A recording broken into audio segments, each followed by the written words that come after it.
477. Hey, how you guys doing, man? It's Joe D, and welcome to Share a Beer Show 477. It's just, it doesn't have that pow, that pizzazz, but hey, still show 477. So today is Saturday, September 1st, Labor Day weekend for those of us here in the States, 2018. Welcome, man. How you guys doing? We got Mark, we've got Earth, we've got Bum.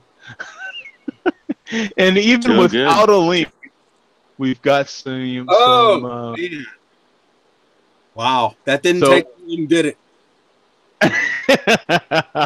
I know that didn't take long. Yeah, we've got activity in the chat already. Today we've got, let me see. I've got a warm-up beer that I'm already well into. Local brewery. I think I've had this on here before. The Santan Moon Juice Galactic Grapefruit IPA. 6%, 6.6% ABV. Out of Chandler, Arizona here. Lots of floaties in this one. You see all the floaties in this one, but it's delicious, actually. It has that real nice kind of pink grapefruit sort of sweetness and tartness at the same time. That nice little balance that you can get, Yeah,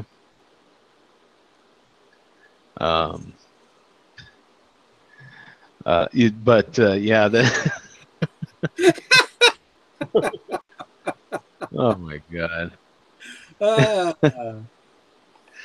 Nice try. What people will do for attention. What am I going to say? So, Yeah. What do you have in there, Mark?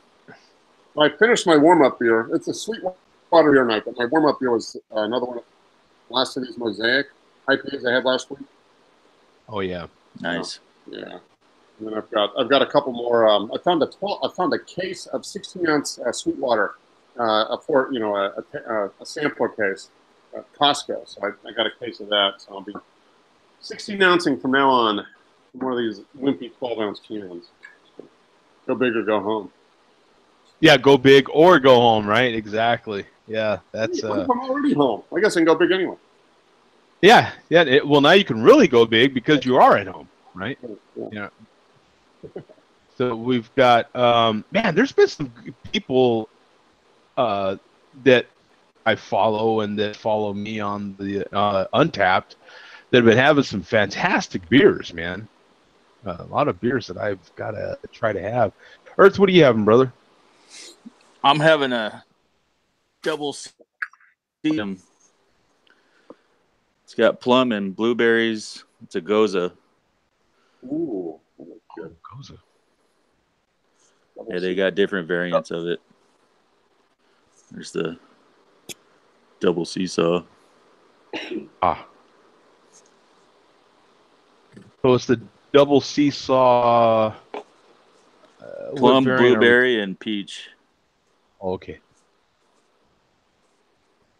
Yep, I've got that one pulled up from Trillium Brewing. Look at that. Now, you say Goza. How did you say it? Goza. Goza. I say goose. I don't know. What do I, what? That style is a whole like tomato sort of thing, right? Aluminanium, or however they say it over there across the pond. Aluminium. Oh yeah, aluminium. I just found that out. In Australia, they say aluminium. Aluminium. Yeah. Oh, we got Carrie in the chat. How you doing, Carrie? Good to see you. Good to see you, man. Yeah, JR cussed her out already. Yeah, JR's in there cussing out a lot of people, so he's he's giving it his all. He's on a lot of energy drinks right now is what's happening. So yeah, JR is a little over caffeinated right now. Yeah, he's into a lot of energy drinks. So we've got the double seesaw plum, blueberry, and peach from Trillium Brewing, which we know pretty much, everything they make is fantastic. We've got 1,300 ratings on here. Well, damn near, they're only one off, right? They got 1,350 total, and they've got 1,349 in the last 30. Yeah. 5.5% ABV. It's not a real high ABV beer. No IBUs rated, and a 4.15. Man. Yep, it's a Tom beer. Yeah, I was going to say. Yeah, I don't. Well, that style isn't necessarily a super high ABV style, right? I think that style is typically under 7, isn't it? It's usually between probably 3.5% and 5% usually. Yeah, it's not a super high. So to get a beer that is a 4.15 from a sessionable style is it's got to be pretty darn amazing. Are you getting a similar look to your beer as these people are here? Oh yeah, look at that. Yep. Very colorful. Oh yeah, that's nice. Yeah, it's got like a plum, like a purpley plum looking color to it. Mm-hmm. Are you getting all of those flavors? Are you getting the plum, the blueberry, and the peach? Can you pick those out, or is it just mostly like a kind of fruity sweetness, or does peach kind of dominate? Or the peach is pretty much non-existent. It's for me. The plum, I think the plum is leading the way. The blueberries are kind of picking up second, but it's nice and tart. It's a little salty, like salinity. Nice and refreshing. That does actually sound pretty good. Hey Tom, if you happen to have that variant of that beer, of that double seesaw? I think that's probably a one-time brew. Most of them are. A lot of the stuff they do is one time. I've never even heard of that. Now you've heard of the double seesaw, just maybe not that plum. No, I've never even heard of double seesaw. Oh, okay. They have a raspberry one I really want to try if I can get one, but it's hard enough just to get these beers. Where's the brewery? Where's it? Yeah, I'm seeing the double seesaw raspberry. I'm seeing the double raspberry lineage wheat. Boston Trillium. Okay. Oh, so it's a Trillium. Okay. What is this? Permutation series? Yeah, that's like their like they brew anything. Like every number is like a different beer, whatever they want. Oh. Like their experimental stuff, whatever it is. They call it the Seesaw series, so I know they have multiple versions of it with different fruits. Mm-hmm. That's a type of. I like. You get that local, or do you have to trade for that? Yeah, I had to trade. Okay. I got some other stuff too with the trade, but that's one of them. Oh yeah, because I don't think Trillium. Now you have to get Trillium even at the brewery, right, Tom? Yeah, you gotta go straight there. Yeah, they don't even sell it in your area, right? Like you've got to go to the brewery to get it. They did it for a little while. They were selling when they did the 22-ounce bottles. They sold a little bit, like in the same vicinity, like it's been like 20, 30 mile radius. But then they went to cans, and for some reason, once they went to cans, they just stopped. They only sold it in stores for a little bit, and then they probably did the smartest thing to do is just sell right at the brewery. Why ship beers everywhere and they come to you anyways? It makes no sense. So are they still doing maybe wax dipped bottles occasionally as special? No, they don't even. do that. For the imperial stouts, barrel aged ones. They just, from my opinion, from my knowledge, I've never seen one barrel waxed anything from them. Oh. Oh, really? They just do the bottles, and I mean, Is more of their stuff canned than bottled? Do you think? Do you think they do more canned? Yeah, than bottled? they can everything. They can most of the stuff now, but they do a lot of their sours. Okay. They do like all their sours in bottles, but I think that they're trying to move over to cans for some of them. I'm in, brewery to visit up there, man. yeah, I'm intrigued enough by them. We haven't looked up their website in a while. I'm gonna check out their website and see what all they've got going on here. Well, there you go. You've got some. They're supposed to have a couple really good beers coming out this weekend. Almost already out. On this, Just so you've one got more- okay. They have a lot of new beers. Okay. That's the type of Tiny brewery- chicken. What is this? It's your chicken series. They do like pale ale. Pocket pigeon. oh, see the insert. I think that one's with a monkish insert hop reference here. I think that's a monkish brew. Look at these super soaks. You've got a blueberry super soak, American sour wheat ale. I'd be interested in that. Peach super soak, a plum super soak. Ooh, a lineage. That's got to be really good. They look number like, 4. Look like a really good brewery. I mean, everything you've had and Tom and Earth and the stuff you sent us, Tom. Yeah, absolutely fantastic. And that was some time ago too.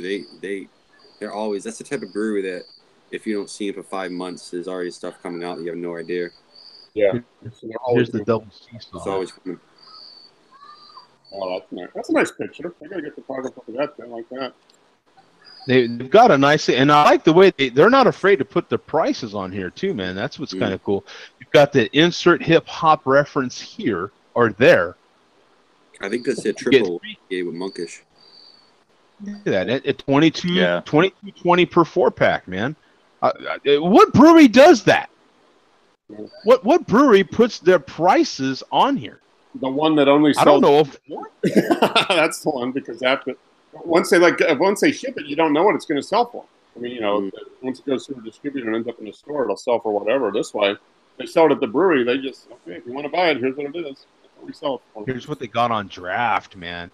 That's where man. A ton of beers on draft when you walk in there. It's incredible. Nitro cold brew coffee too. Oh, I'd be hammered walking in. I mean, you get a hotel if you're up in the area visiting. You just get a hotel near there, and you just go and you try everything, and then you stumble back or Uber back to the hotel. Yeah, because you just know whatever you try. And look at it, they even have their cellar bottles. Well, here's the cellar. Here you go, man. The 750 milliliter cellar bottles, right there. There it is. They've got 3 of them at least. And I like how they do that though. Like they keep bottles tucked away, for people to buy them over time. You know what I mean? Oh, okay. So it's basically a growler. No, it's the 22-ounce bottle. Oh, 750. Yeah, they just said 750. Okay, so they just got the wrong photography up here. Is what it is. But, They did a good job with their brewery layout's really nice. It's the way it looks, the logos, the colors. Yeah. It all goes together pretty well. Yeah, they put a lot of things. They put some thought into it. And the husband and wife are they're very much into it too. Like you'll just see the husband and wife. It's in there. You know what I mean? It's not like a type of owners that will just have their employees work for them. You know what I mean? And do nothing. Mm-hmm. They're very much intact with the business. Yeah, which is pretty cool. That is. I'm looking at this. What do you got? The Permutation Series number 9, Amber Wild Ale, aged in bourbon barrels. Just a description of this. For this edition, we present the complex smoky sour. Oh, dark amber in color. This wild ale, aged in bourbon barrels, is an incredible marriage. Love that. That's an incredible marriage of influences from, what is that? Characterful malts, oak, and expressive yeast. I like how it has character. The mall has, you know, and in the East is very expressive, you know, very, hey, how's it going? And the malls are like, yeah, hey, you know, cool, you know, and yeah, they all just, you know, let's get married. You know what I'm saying? Personality everywhere. Yeah, personality everywhere. Aromas of mezcal, cherry pie, tobacco, and vanilla. Oh, and a sour sort of, God, talk about complexity here, man. Yeah. They're killing me by not sending this to me. What's wrong with you, Trillium? Right? And that's the thing, too, because nobody's had something more than likely that has all that stuff together. Oh, so it intrigues you enough to go try to get it. Yeah. You buy it, and then you want to buy more, and then it becomes a problem. Here's the description of the Yeah. So that was the nose. This is the tasting nose. So you've got once sipped flavors of baking spice, tart cherry, and bourbon arise, along with light tartness and warming finish. And this just sounds like something that needs to get in my belly quick, right? Like, what's funny is when I used to, the last job I had, like we would drive by the place all the time, and I asked the guy to go by there one time. I told him how good the beers were and everything. And he was like, "Nah, it can't be true. You know, it can't be true." So he tries the beers. So every time he ended up loving it. So every time before we go, like all the new beers we'd pull up, and he'd always have me read the descriptions of the beers, and it'd always be like juicy, dank, and all these. He would get off on me reading it to him. What kind of sucks about them is like how some people feel like about electronic gadgets these days. They feel like, oh, well, the minute I buy that iPhone X, they're gonna come out with another one, and this one's obsolete. You know, and it almost feels like you can never have the latest and greatest only for a week with Trillium, because they're gonna come out with another beer tomorrow, and your beer's like old school. Like, that's just old news. Yeah. You know? Yeah, So you're like, oh, you know, you go for a visit, let's say, and okay, I come back with 15 beers, man. I'm like, this is every beer they just brewed. And you're like, great, they just came out with 15 more, dude. You suck. Right? That's so old. It's like when you leave the bottle shop, post the one beer that you might have been there for, and then you leave with other stuff, and then they actually have it as soon as you leave. Yeah. That happens to me pretty often. Look at all the floaties in this beer, man. This beer's crazy. Oh yeah, look at that. Yum yums. All the yum yums, and it does have a nice, like a ruby red sort of grapefruit sweetness and tartness to it. You know, it's pretty good. You know where I'd love Wow, to go? Yeah, go ahead. My parents been out there. I mean, I don't know how I haven't been out there yet. Portland, Maine. They have like the Allagash out there. They have Foundation. They have it's a tons. It's supposed to be like there's like 15 breweries or 10 breweries within like a 15-mile radius, 10-mile radius. Well, Mark's the one that's done the Portland beer tour. Oh, you have? No, Portland, Oregon, not Portland, Maine. Oh, not Portland. Yeah, Maine. Oof, sorry. Portland, Oregon. Portland is that the capital of Maine? I think it is. Yeah. Yeah. Well, it's the only city of any significance in Maine, probably. So it's not really a big. I've been to Portland, like driving by, like stopping, going to Canada. It's not. It's like a small. It's a very small town. 15 breweries. Yeah, that would be worthwhile. There's tons of breweries. You want to go up in February? Now's a good time to go up. You don't want to go up in February. No, I mean, beer is good any time of the year. I mean, okay. So here we go for Portland, Maine. Craft, no charge, craft beer. So we've got Bunker Brewing, and this is going by rating. So I guess Bunker Brewing right now is maybe one of the better ones, and what is this? Beer Cellar, Rising Tide Brewing Company. How come that one kind of rings a bell? Maybe it's just because it's a common name. Liquid Riot Bottling Company, Little Tap House. Liquid Riot, that's a good one. That's a good name. I like that. That is, yeah. So yeah, kind of cool, man.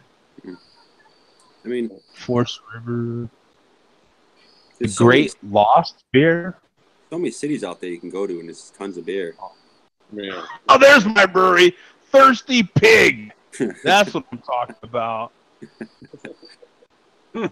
Thirsty Pig. Yeah, I like that. So right now, if I were to go right now, there's about a 30-minute wait. I'm not gonna wait for a brewery. What is that? You go to Trillium on a 5 o'clock in the afternoon, you'd be waiting 45 minutes.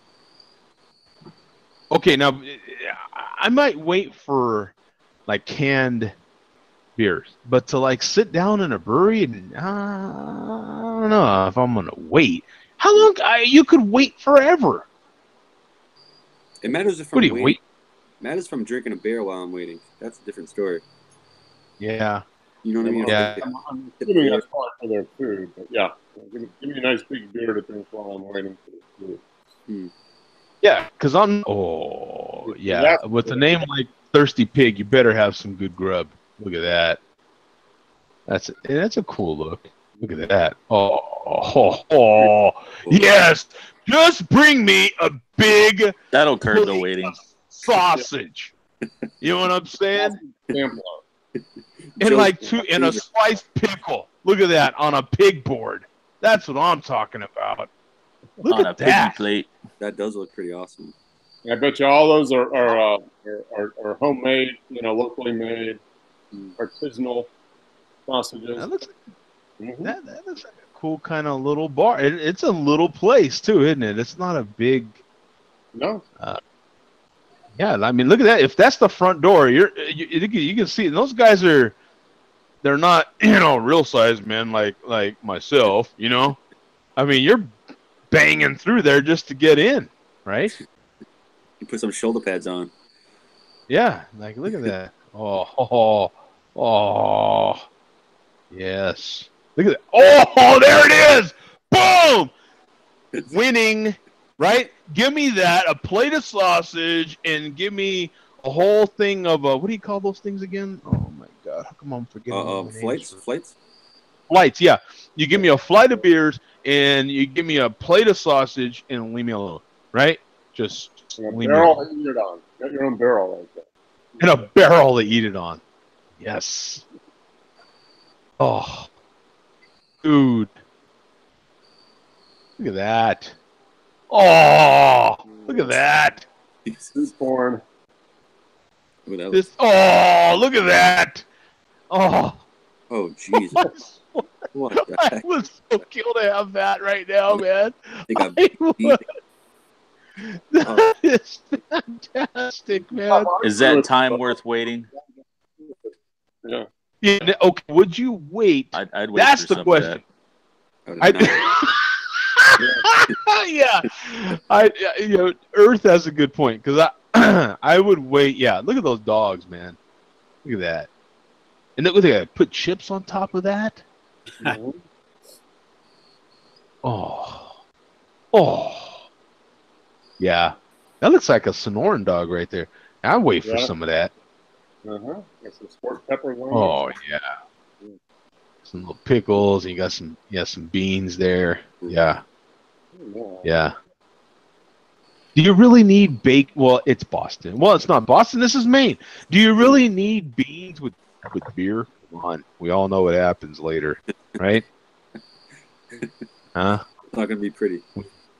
Yeah. We already know she's already questioning your judgment when drinking craft beers because, hello. There is a digestive process, and the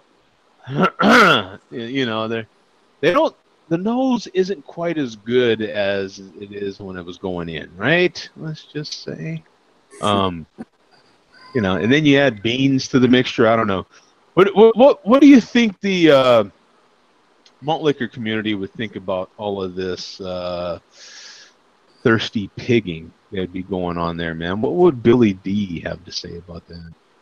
Billy D's been distracted by the comments in the chat. So he hasn't. Yeah, I can see that there is quite. We've got Doug Delicious in here. We've got Eric. We've got, and JR's just letting everybody have it, huh? Well, Bobo's in there. Look at that.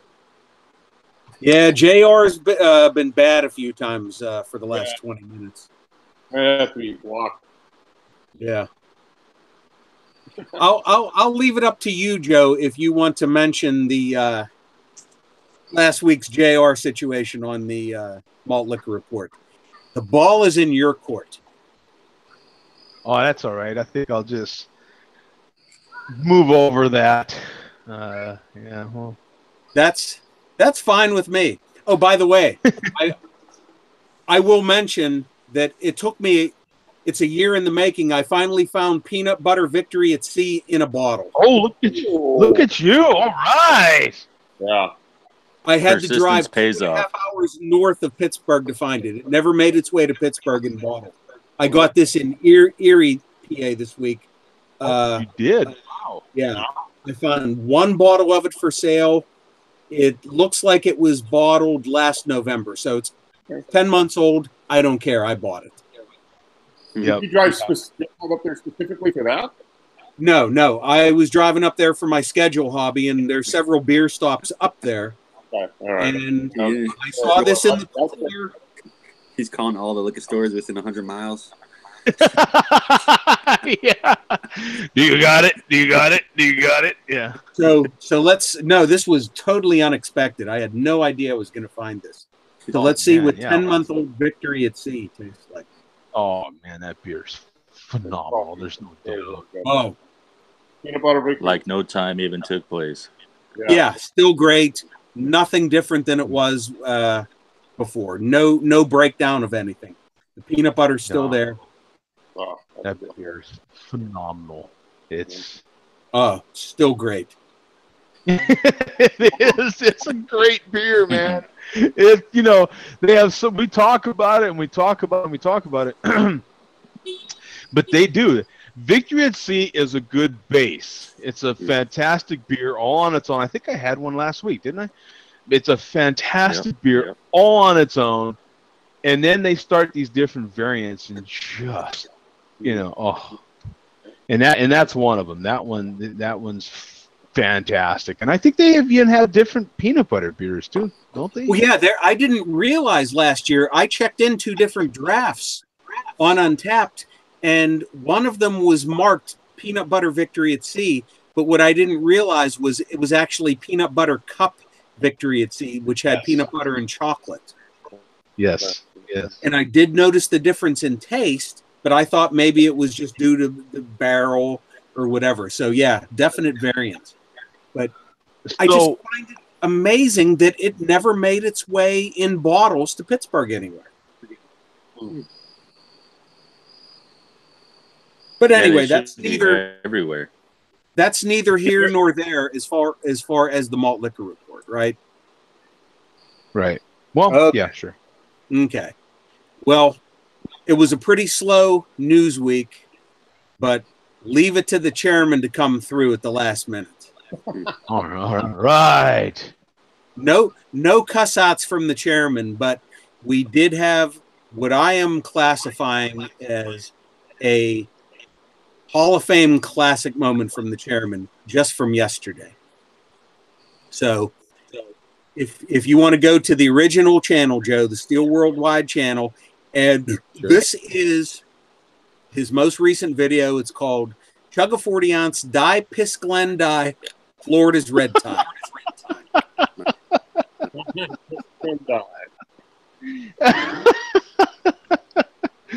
Oh man, these things crack me up. I'm sorry, the original channel? Yeah. Oh man, that was it right there. Yeah, let me go to the videos. And you will note that this is another maskless video from the chairman. Second one in a couple weeks. Another he's actually giving the P Glen a run for his money because, as you know, the P Glen is the outdoor malt liquor chairman, self-appointed. Well, of course. Yeah. You know, that's how that rolls. Yeah. We'll get back to the P Glen a little bit later, but in the meantime, just go straight to the 5-minute mark, Joe. We have a classic 1 minute worth of stuff coming up here. The chairman takes a drink, and then he just spends the next minute trying to get a burp out.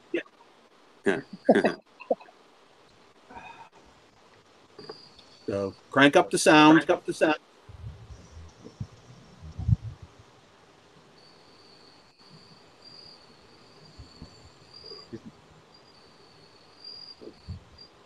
Yeah, he's trying. There's not much to hear though. Keep listening. Yeah, he's working on it. Can't force them all. Did you hear that little weak attempt? That was a, you know. There it is.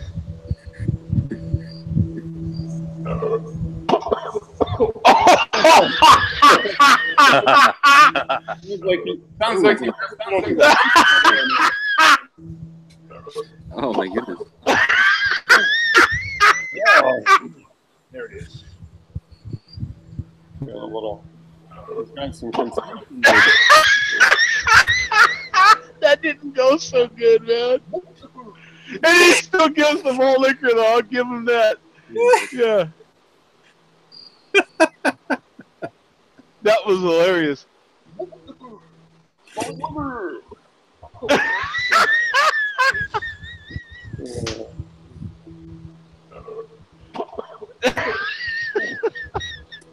It's a love-hate relationship. Yeah. Oh, that is hilarious, man. He's overcompensating, I think. If he'd have hurled right there, that would have just been great. That would have been epic. That would have been just so awesome. So that's it for the chairman for this week, his classic moment.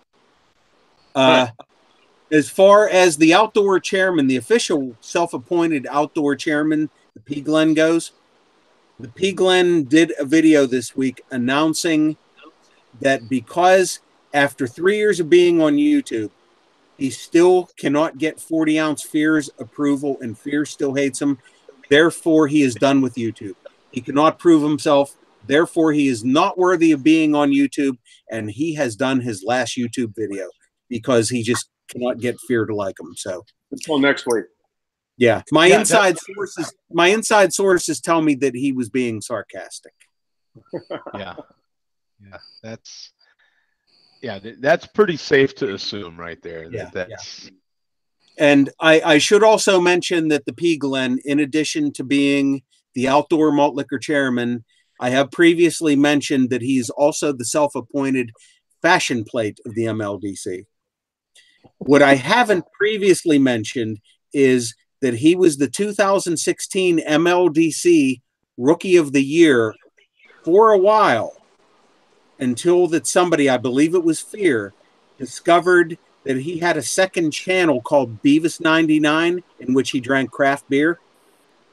So once that became known, he was stripped of his title, his Rookie of the Year title. Yeah. And it was given to Mr. Met 40 ounce. Like taking roids. Yeah. That's it. That's cheap. Drugs. My goodness. Yeah. You can't do that, man. That's against all the hard rules of politics right there. Yeah. Malt liquor politics. Yeah. So that's the abbreviated malt liquor report for tonight. Sorry, Havana. This was going to be your trophy, and I was going to explain it, but you blew it tonight. Sorry, bud. I was going to award Havana a special trophy, but sorry, he was bad boy tonight. Not worthy. Yeah. No, we gave him, lots of attention on last week's show, so that'll have to suffice. So, well, thanks, Billy D, for that malt liquor report, man. Yeah, And it wasn't the best one. Billy, No. What can you do? I wonder with yeah, Billy D's. I like the choking scene though. That one's good. You know, choking on the malt from the actual self-proclaimed chairman is fantastic. Now, the next time he could follow through and just give the full hurl, that would be great. Yeah, that's great entertainment right there. It's too bad these videos can't automatically upload. Yeah, because I just have a feeling if that would happen, he would choose not to. But boy, I wish they could automatically upload. Well, you know, craft beer, we don't hide nothing from nobody. We automatically upload our stuff and post it live as it's happening. You know, with the malt, they've got to kind of save, you know, they need that time because, you know, the quality of that product isn't, you know, it can be kind of inducive to, right? And so, you know. They need to improve the video in post-processing in order to make it. Yeah, I got to have some post-production going on there, yeah. Now, what do we think? Do we like a masked chairman or a non-masked chairman? What's the verdict out there? Like definitely the mask. Yes, yeah. Yeah. He's much more. He seems much more uninhibited when he's masked. When he's cammed up. Yeah, yeah. I'm just going to conclude that his mask was in the washing machine, washing the Pringles and Doritos out of it.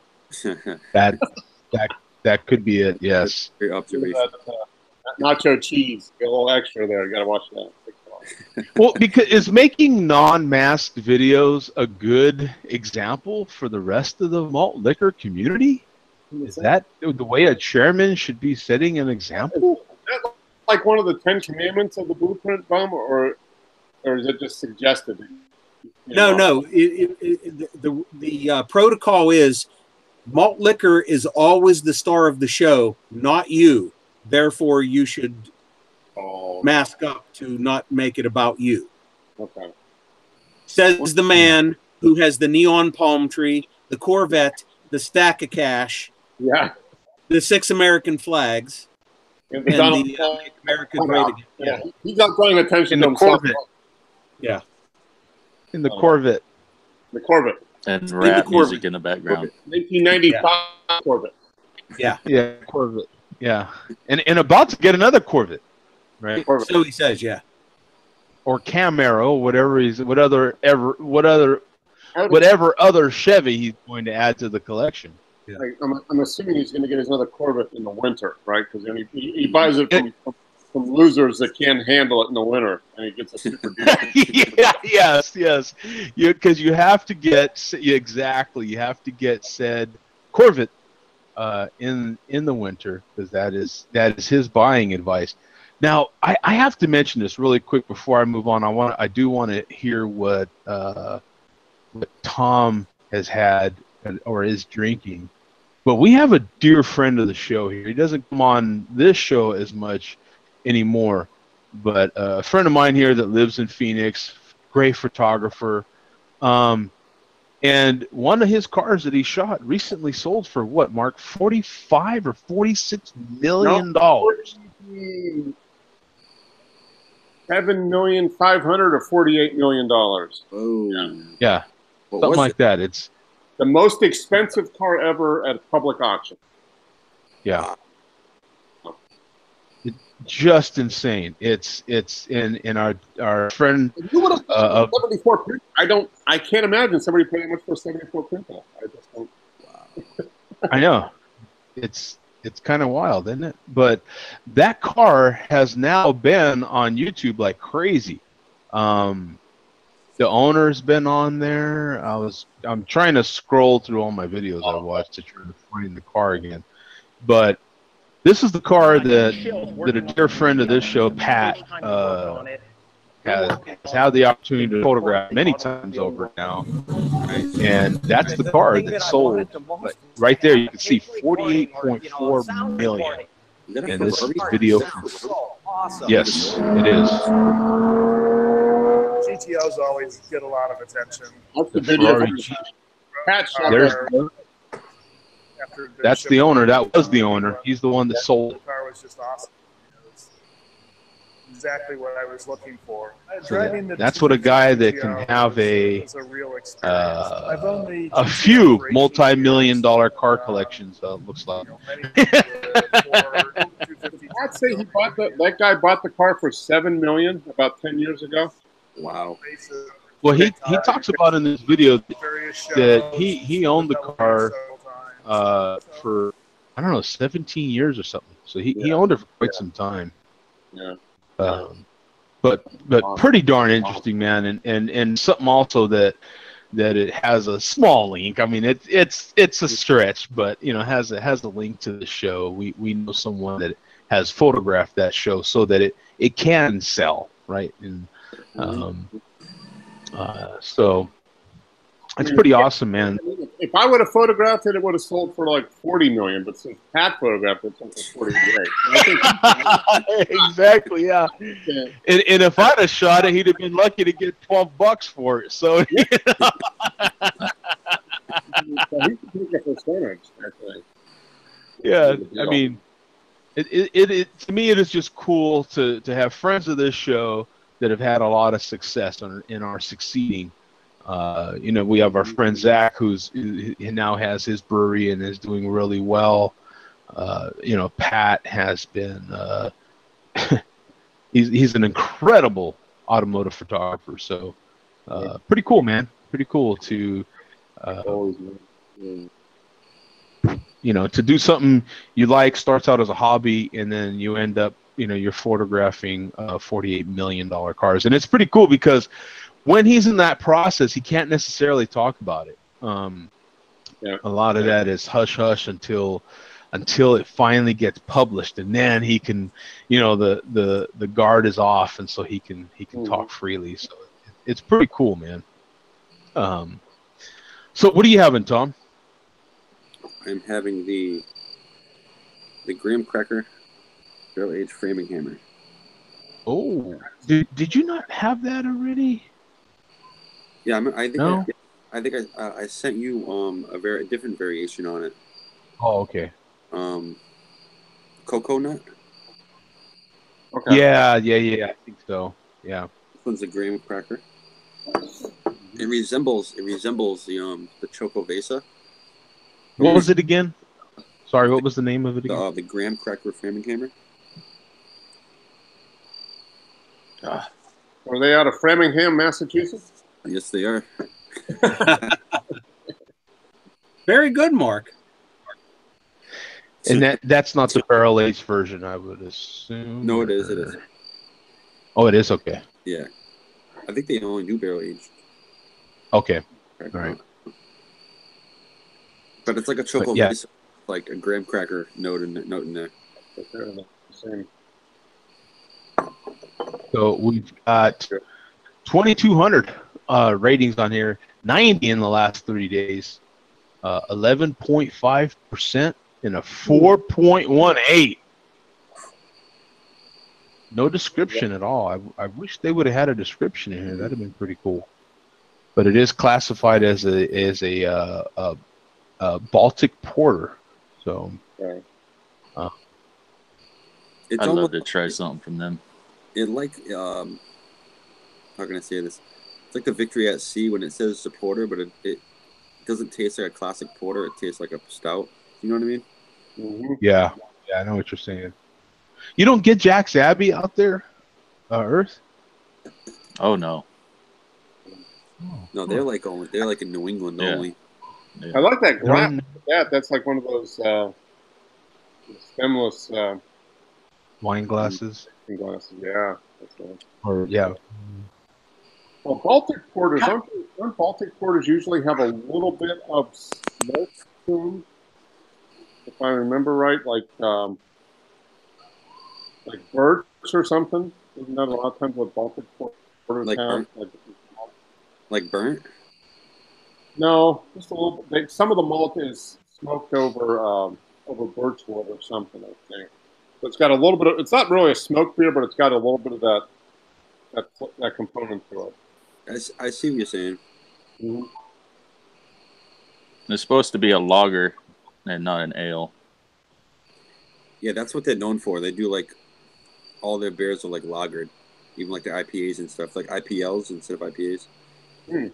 They actually do a pretty fantastic job. That sounds good.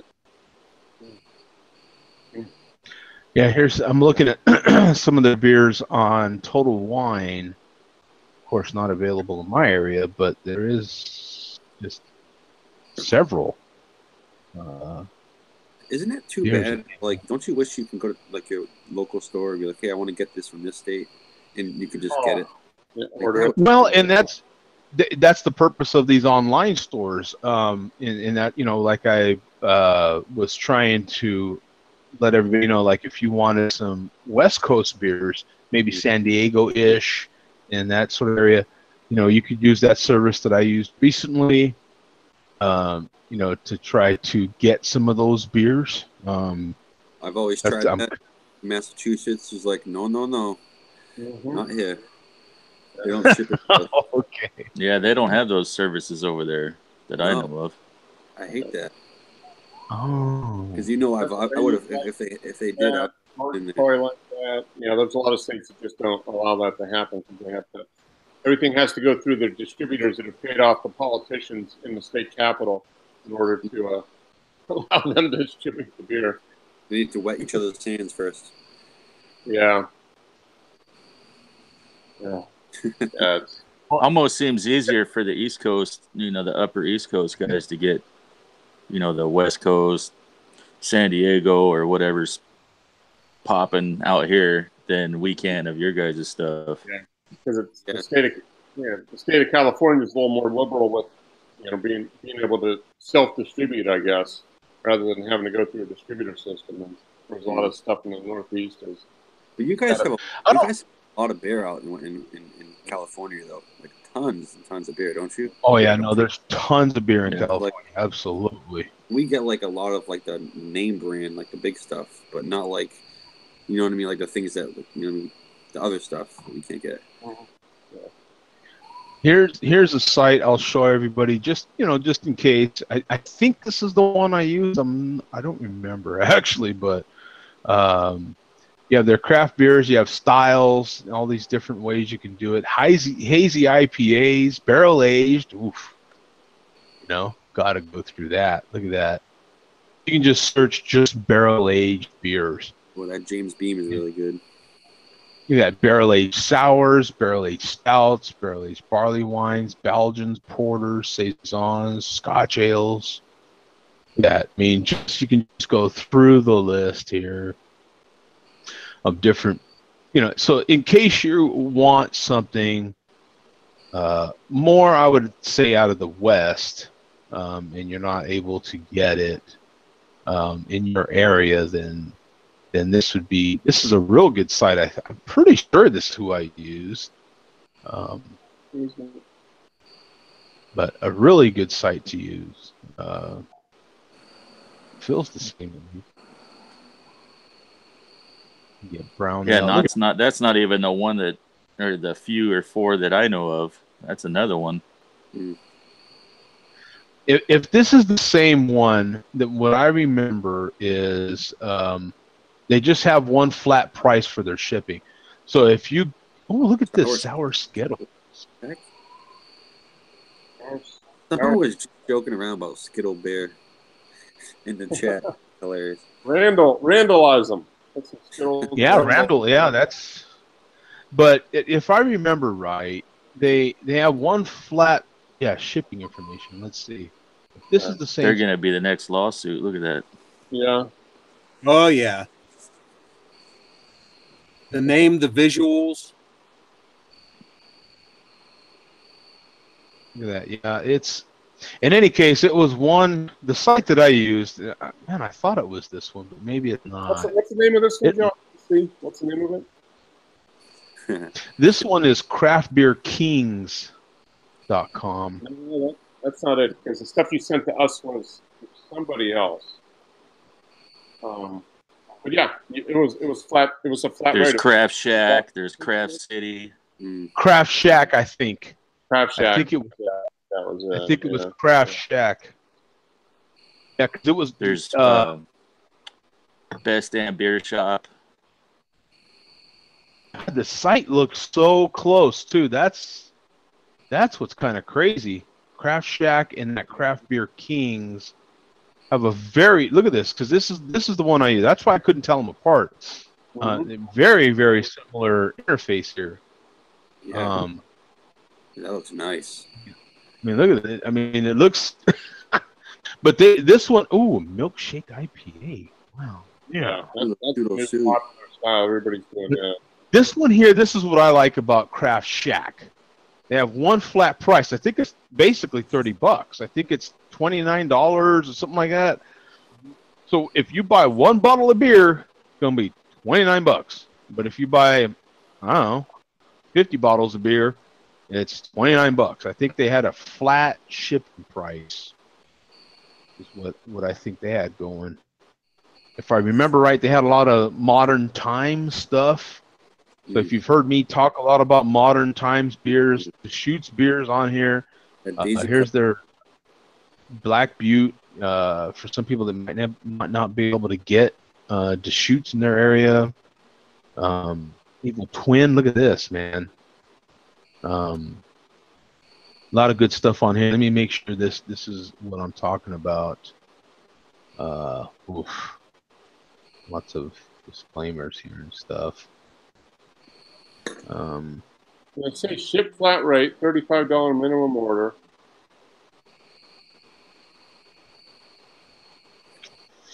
Yeah, I'm pretty sure this is the one.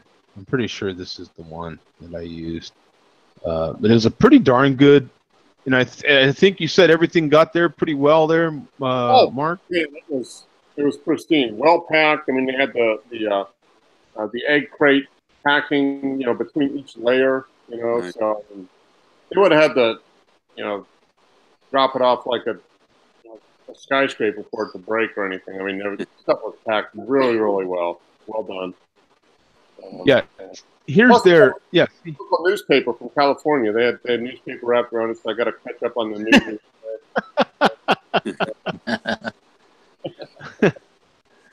But yeah, so Garfield just in Comics. case, for those of you that, and let me run a search on that. Let's see, Jack's. I'm on Jack's Abbey. Yeah, nothing. Jalapeno Jack, Fat Orange Cat Jalapeno Jack. Ooh. Lost Abbey. Jalapeno. Lost Abbey. Yeah, there's Lost Abbey, not anything else. But here's what's trending. I mean, just so many beers, man. So just in case you can't get something in your area, or you get like me and you just you're kind of busy, and then when you do have time, you're a little lazy. Here's the beers that I just got. Actually, for a fair price too. And you just gotta add the shipping, and they're shipping, like I say, if you get one beer or you get 15, it's gonna be the same price for the shipping. So make sure you make it worth your while. With a minimum order of at least $35. So you need to order at least $35 worth of product to. You might as well spend $100 or something like that, right? Yeah. Yeah. Might as Yeah. well. I mean, you might as well. Yeah. Dump $100, but I just wanted to look that up, in case someone's trying to order some beers and stuff like that. So we got football coming, NFL. We had college today. Anybody watch any college football today? I watched CSU get their ass kicked last night by Colorado. That wasn't fun. Yeah, and I watched Oklahoma stomp somebody today, or at least the first half. I watched bits and pieces of the first half. that Oklahoma game, and then you had Texas. The Texas Maryland game was actually pretty competitive. But we got the NFL starting tomorrow, right? Regular season. Regular season starts tomorrow. And so, is anybody getting excited for finally getting back to football season again? Or is some of the national anthem and concussion debate started getting to you a little bit? It doesn't even I don't even think about it anymore. It's like they want you to keep thinking about it, and I don't even give a shit about it anymore. They're gonna do what they're gonna do, in my opinion. It's like whatever anymore. It's I don't know. Do you know what I mean? Right. It's like they I know what you're saying, Tom. Too much drama, and not even whether you're taking a side or not. Just there's so much drama. Yeah, it's like I'm so done talking about it on my side. Because the news channels, they just keep bringing it up and up, and they just want people to react. It's like, just let it be. It was a total media thing from the get-go. Because when did they ever show a national anthem? Before. They didn't. Before. Yeah. They didn't. didn't. They would go to commercial. They would sell another commercial. Yeah. That was it. And every once in a while, they'd either go to commercial late or come back from commercial early, and they would have the spokesperson talking about the game, the press guy, and you'd hear in the background the anthem playing or something like that. Exactly. Like that. Yeah. They would only show special games. Special games, they would sometimes show the national anthem, but other than that, they didn't show it. And so, like this year, you've got ESPN making a big announcement. Hey, we're not going to show it. You've got a couple other networks saying, hey, we're not going to show it. And that's good. I feel like, because I'm like, you guys stirred it all up in the first place. They're basically stating we're going to go back to doing what we didn't do for decades to begin with. Yeah, exactly. I mean, come on. And that was a lot of our problems with it. It was like, well, hey, what's wrong with showing? How come you're not showing the national anthem? So now they're just going back to doing what they did. What's bringing it up this week is Kaepernick winning his right to his day in court. Nice. For myself personally, you guys know I'm a season ticket holder, so as much as I would love to not have to face this sort of thing, when you go to games, you're kind of you're kind of forced to deal with it a little bit, right? Because it's happening in front of you. There's no cutting to a commercial when you're at a game, right? It's all right there. It's live. So you kind of do notice it, and everyone's kind of like, "Oh, you better stand." You know what I'm saying? But no one will say nothing for the few people that don't. And then you move on. I think. But for some people, though, that I have talked with about, for them, it's a deal breaker. They're done. They're saying they're not going to watch, or they're not going to watch as much. And that's why ESPN and other networks are not doing it anymore. They've heard enough to keep doing it. I'm not going to watch the game, and that directly affects their bottom line. So they made a business, just like they made a business decision to start showing it when they got back. Now they're not showing it. Is that fireworks? Yeah, someone put on a show. I can't see it, but somebody definitely put on a show. Wow. Is that for Labor Day, maybe? Probably, yeah. It's Celebrate Tom Day, isn't it? Right? September 1st. It is. They're all for me. Look at this. That's great. So, in the spirit of football and in the spirit of craft beer, the Atlanta Falcons will be selling $5 craft beers in 2018. So what qualifies as craft beer? That's the one. Size is the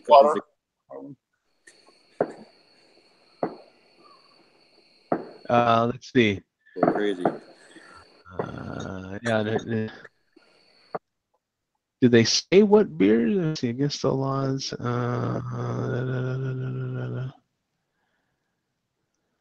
I don't know what tickets are for Falcons games, but I figure They don't say what. Yeah. It's probably Okay, Sweetwater and Sam Adams. It's probably their craft. It's probably something local and possibly Sam Adams, yeah. So Yeah. you've got this season, we're cutting the price on premium items by another 12%. This includes craft beer, chili cheese fries, Italian sausage, and bratwurst. Oh, there you go. You'll be able to buy a craft pale ale, 12 ounce, for $5. Okay, so that's Sierra Nevada Pale Ale, probably. They're also going to offer 20 ounce for $7. That's pretty good for a stadium, man. Yeah, that's pretty darn good. $5 for a 12 ounce now, but if you're gonna buy that, I would just pay $7 and get a 20 ounce. That way, it's almost twice as much. Yeah. You go to Gillette Stadium, you're paying like $15 for a thing of beer. Yeah, it's crazy. Absolutely crazy. Yeah. How much is it in Arizona in the stadium? Oh, it's I want to say $8 or $9, something like that. You know what? I really don't buy beer. No, it's got to be more than that. I want to say maybe $9, but I don't know how big the pour is. Yeah. Because they get you. They're like, do you want the smaller glass or do you want the big glass? And of course, you're going to say the big glass. Because it's going to be there. You know what I mean? So you're like, screw it, whatever. Yeah. Yeah. There's an awful, just an awful lot of aluminum bottles, sold at the stadium. I would almost say it's got to be a 50-50 split, like who gets a cup and who gets, who actually gets a draft pour and who gets an aluminum bottle. It's got to be a split, man, because it's really hard to tell. Because it's just so easy to get those bottles, right? Because they're walking up to you selling those bottles. Versus having to get out of your seat. And I think those people are given an easy $8 or $7 for, what is it, a 16-ounce bottle? Probably, yeah. So, and then you're tipping the guy, of course. So, basically $10. It's basically $10. Yeah, because all I see is 2 bottles coming and a 20 going the other way because you're passing the money. It's just a pain in the ass to move the money back and forth anyway. So you don't want change. You don't want to piss off. Yeah. So it's like you just round up to the nearest 10 and. Right, and some of these beers aren't. You're talking Bud Light. You're not talking. Yeah. You're not even talking Sam Adams here, for Christ's sake. You're talking Bud Light. You're talking Miller Lite. You're talking, all these sorts of beers. When football starts tomorrow, for us it starts in the morning. For the guys on the East Coast, it starts. It's in the afternoon. What is your football meal consist of, man? When you sit down for a football game, what do you have to have, or what do you need to have? All right. Nothing specific with probably just pizza. Yeah, and malt liquor. I mean, I would say.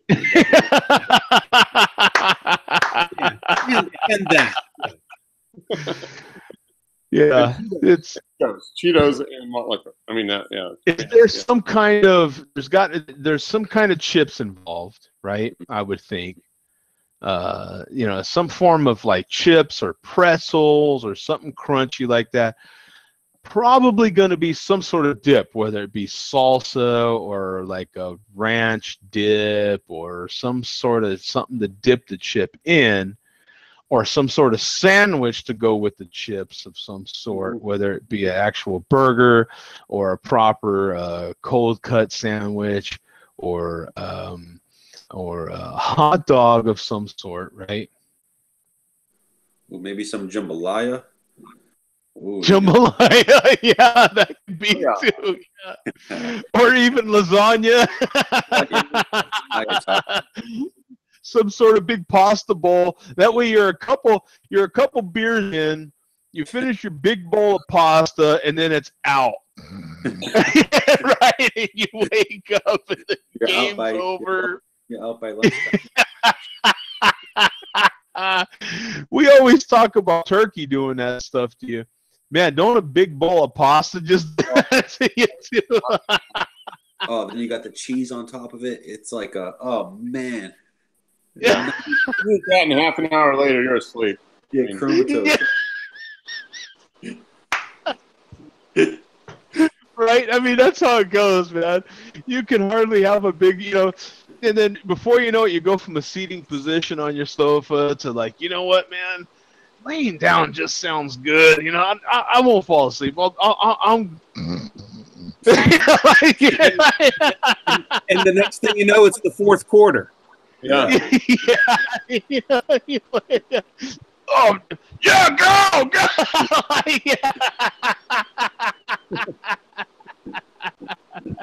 Like waking up after being knocked out, you're like, whoa, wait a minute. Yeah. You got your old lady bugging you, man. Hey, wake up! I wasn't asleep. Yeah, go!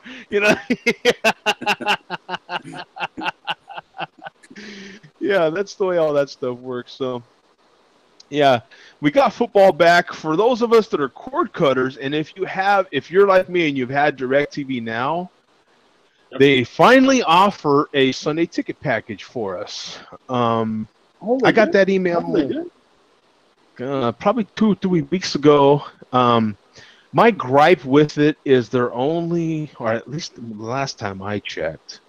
Let me see if I can go to my account on here. Hey Joe, am I the only person that eats these? Do you eat these? Oh yeah, they sell those at Walmart. Oh, I eat the hell out of them. Taquitos or something? What are those? Like the Those are burritos. burritos. Yeah, those are good. Oh, That particular. Now you get you get the beef and bean. Is that your go-to flavor? No, they have different ones. They have the beef and cheese, and then they have Yeah. a couple different ones. Bean and I wouldn't usually get this, but I forget the one that I usually get. They have breakfast ones too. They make breakfast ones, which I eat. And you knock out 3 or 4 of those. Oh man! They have bacon. Okay. We're gonna do frozen burrito discussion, all right? Because this is we're dudes, and this is worth discussing because this is like, if you're a dude, you had a frozen burrito in your life at some point, right? That boom. I don't care where you live in the world, you've knocked down a frozen burrito, right? Okay, so especially those like in an 8-pack or a 10-pack or a 12-pack like that of the frozen burritos, I'm warming up too, right? So I have a little science to it.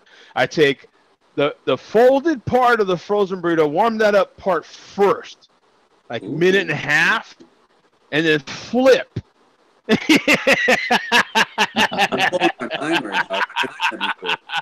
And then another minute and a half, and then I take salsa and coat said frozen burrito, right? Or now warmed up burrito, and then give it like another 15 seconds to knock the coolness off of the salsa, you know what I'm saying? Ooh. Yeah, baby. And then a little cheese on top, you know what I'm saying? And then I like to eat mine with chips. I have tortilla chips, you know what I'm saying? And then I like to have the nice ratio of big chip, frozen burrito, you know what I'm saying? Put on top of the chip and boom. Like that's how I knock them down. How do you guys knock them down? What do you do, Tom? You're fancy, man. I go with the. I go in with a minute per taco. So if it's 3 burritos, I'll go 3 minutes, and then once the 3 minutes is over, I'll get like cheese and I'll fold them in half. I'll put it on top. I'll melt the cheese down, and then I get some barbecue sauce and then get it going, and I'm good. And then I'm good. Barbecue sauce.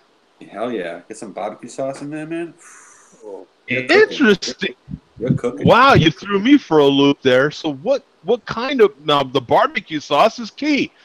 Are you going hot barbecue sauce, sweet barbecue sauce, some kind of honey mustard sauce? What are you doing? I'm going with the spicy. You got to go with the spicy. Some spicy barbecue sauce on a burrito. Wow. Okay. Never tried that? No, you're blowing my mind right now, man. Delicious. You're taking me to another frozen burrito level. I feel like I like that's something I gotta try. You're flipping your burritos halfway through. That's a whole new world to me, man. I never even did that. Oh, yeah, oh, dude, especially when they are prepackaged, so you get the individual burritos. I just open the one end and then I put them in there. I always do that, right? But when they're in the package, then you can get that perfect warm without the ends being hard. You know what I'm saying? And I just put them in there, minute and a half, whoop, flip them. You know what I'm saying? Leave the wrapper on there, whip them out on the plate. You know what I'm saying? Salsa, boom, boom. Yeah, baby. You know what I'm saying? It's so good when like you just don't care. You're like, I know I'm eating it. I know it's not good for me, but I don't give a shit. No. Yeah. Well, it's like Taco Bell tacos, man. It's like, look, I know this it ain't no good for me, man. I know they're lousy, but you just got to do it every once in a while. You know what? Give me a dozen of them dad boys, right? Like, you just got to knock them. Well, because if it's you and someone, right, you're going to knock down 6 apiece. Oh, yeah. That's the way that is. Now, what about you, Mark? How are you doing frozen burritos? What is your science to eat frozen burritos? I take them out of the package, whether it's one or two. Typically, I don't do more than two, but if it's one or two, I'll put them both side down on a plate, and I'll just go for like 2.5 minutes because we got a really strong microwave. So I just do 2.5 minutes. I just take them out, put a little bit of sauce on them, and go at it. Pretty straightforward. I mean, I'm paying $1.19 for a burrito, and I go for El Patio. El Patio is the one to get at the grocery store. Yeah, El Patio. When I'm doing $1.19 a burrito, it's like a one resources to really get pinky out with it. So I just like cook them, put some sauce on them, and eat them. Yeah. What about you, Earth? Do you have a frozen burrito science, man? What is your methodology to eat the frozen burrito? Kind of depends on the brand because they all end up different. So usually like I don't know what do I do. Got the like Al a minute. Monterey chimichanga. I do like a minute and a half or something each side. Yeah. Maybe a little more depending on who it is. You guys, was I lost with the side thing? Yeah, man, you gotta flip, bro. It's all on the flip because you want the even warming, man. Because sometimes you leave it on one side too long, you can get the edges end up like a rock. If you cook it too long, it gets pretty stiff. Yeah. Or if you ever accidentally put your burritos in and let them sit there too long, and then you try to reheating them, then they definitely get all messed up. They get all hard and stuff. Oh man. Okay, so what is the preferred brand frozen burrito? El Patio. Jose Ole. Jose Ole is a good brand, bro. That's a good brand. Yeah, you have your brand, and you see the package, and you're like, oh yeah, man, I'm gonna get that package right. Like that's the one. You have like your A, B, and C, right? Like the one Tom had, I'm like, okay, all right, those are good. You know what I'm saying? And then you see like what you think of as the big brand, right? You're like, oh yeah, baby, I'm like stealing these. You know what I'm saying? Like, you're getting them for a good price. They're on sale for like 50 cents. You're like, yeah, What about you, Bum? What's your preferred brand and what is your science to it? I will have you guys know that I have desperately spent the last 10 minutes searching through my files because I did a scan of a burrito wrapper that I loved for like 5 years, and it was discontinued. And I was like, I want to remember this brand forever. And I can't remember the name now, and I can't offhand find the scan. It was my favorite burrito ever. It was a beef and bean. They made like 3 different kinds. And I think it was called Red Hot Beef. Oh. And I will find that scan of that wrapper. I haven't had one in about 3 years. But since then, I've had all the standard ones that you guys are talking about. Just as a second choice. But my personal microwave thing is Power 4 for 3 minutes and 5 seconds. I have it down to a science.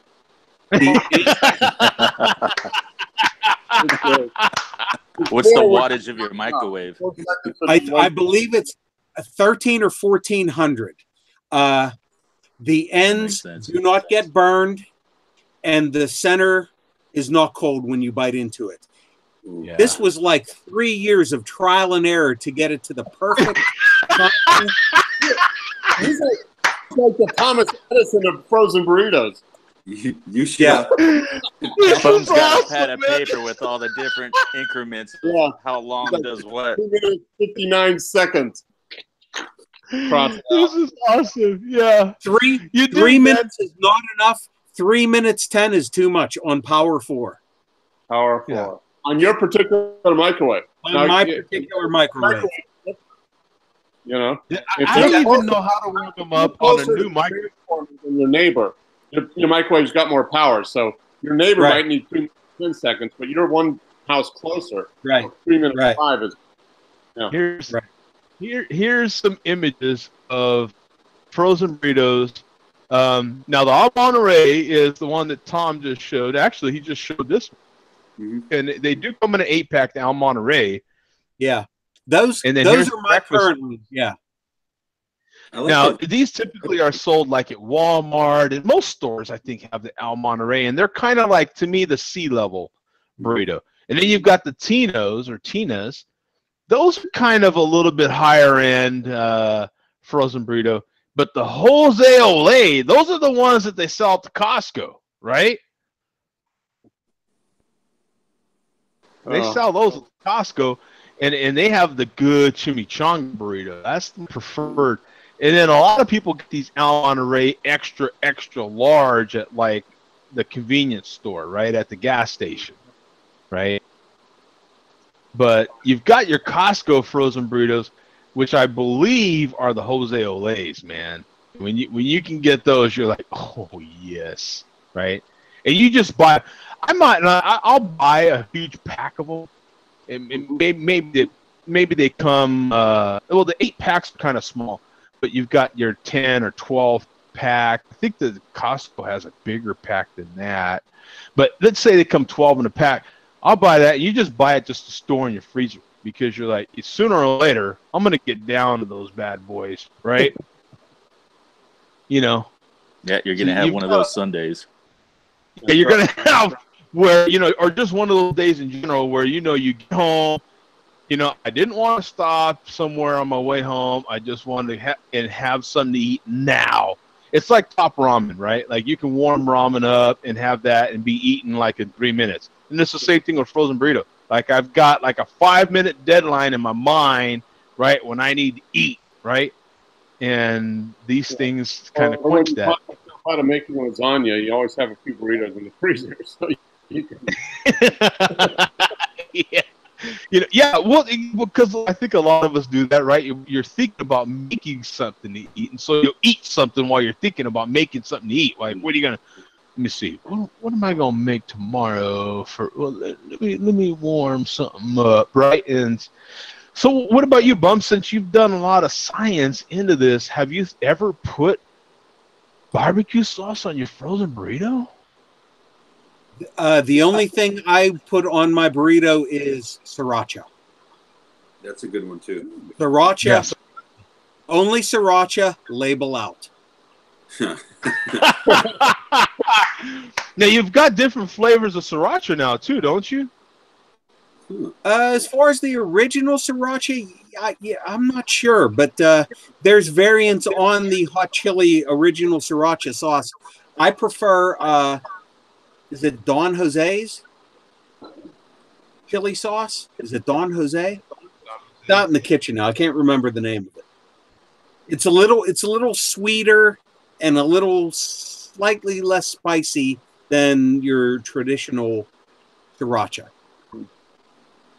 If I don't have any salsa, then I go to the hot sauce. You know what I'm saying? And I'll sprinkle hot sauce on there. whatever kind of hot sauce I happen to have. I think right now what am I using for hot sauce right now? I'd have to look. You're like in But hot I'm sauce. using You're in hot sauce heaven. Huh? You're in hot sauce heaven out there. I'm jealous. Oh yeah, well yeah. There's definitely a lot of hot sauce. But yeah, barbecue sauces. I'll have to try that. I will try it before I knock it. That's for sure. Because it might It's better be. than you think. I'm picturing. You know what I'm actually picturing might be better than barbecue sauce.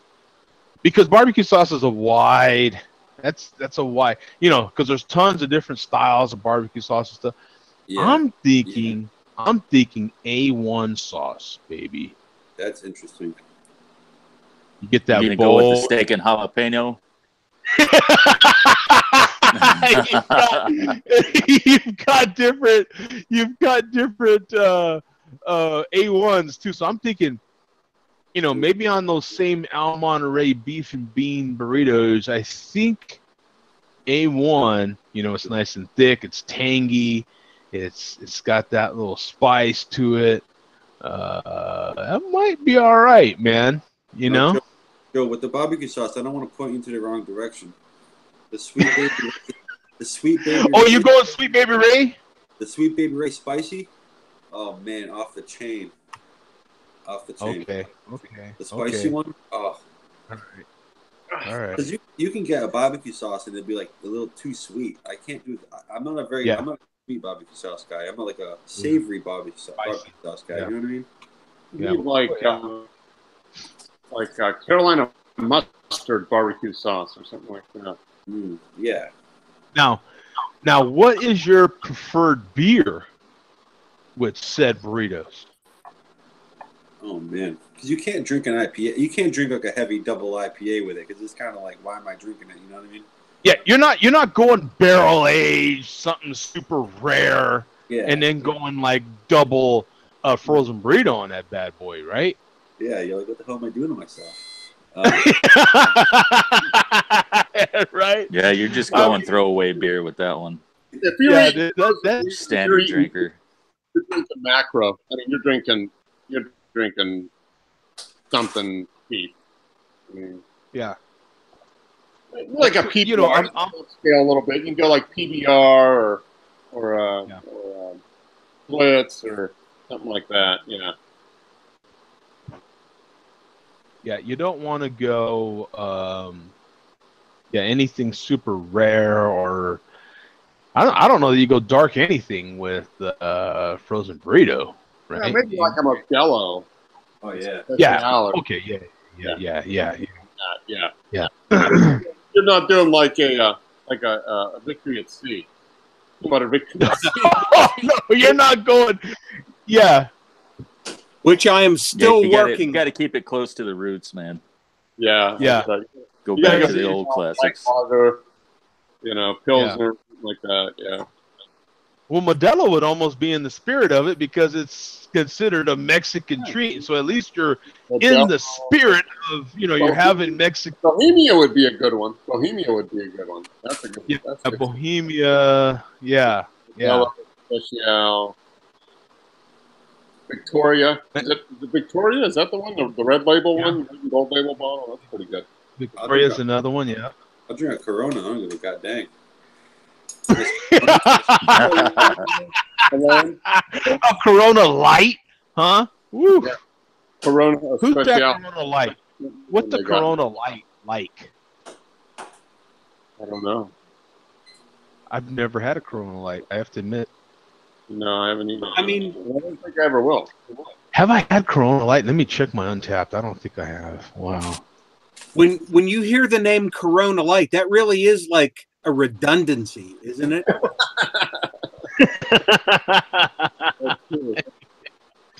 Yeah, no check-ins by me. Okay. Woohoo! If it is, it's pre-untapped. Yeah. I've got Corona. There's a lot of My wife likes hotties Coronas. on Corona Light. A lot of hotties on there though. That's what they're drinking. Victoria. No Corona Light. Yep. I've checked in everything else around it, but not the Corona Light. Pacifico. Yep. Yeah. So, well, that was a good topic right there, man.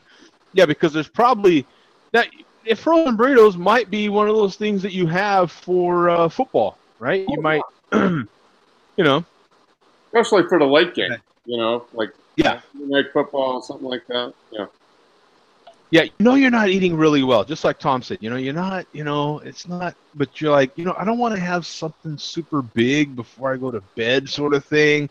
But I want something to eat. You know what I'm saying? So it's like, I had top ramen a while ago. Let me mix it up and go frozen burrito, right? What other frozen treat other than burritos and pizza is there Ice that we cream. eat? Ooh. Ice cream. How about I eat a lot of baked beans. Maybe it's just me. I eat the vegetarian baked beans.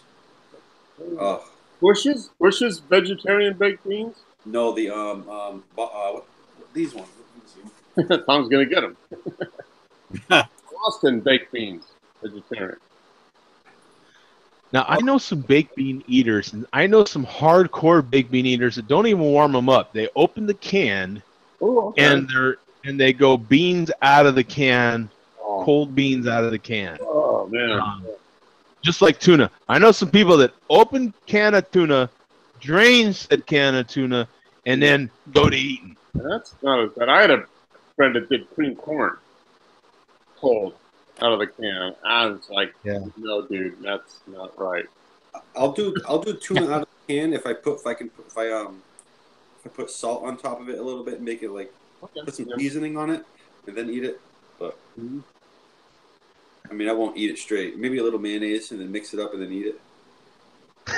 Well, at that point, you made it like basic tuna salad. At that point, yeah.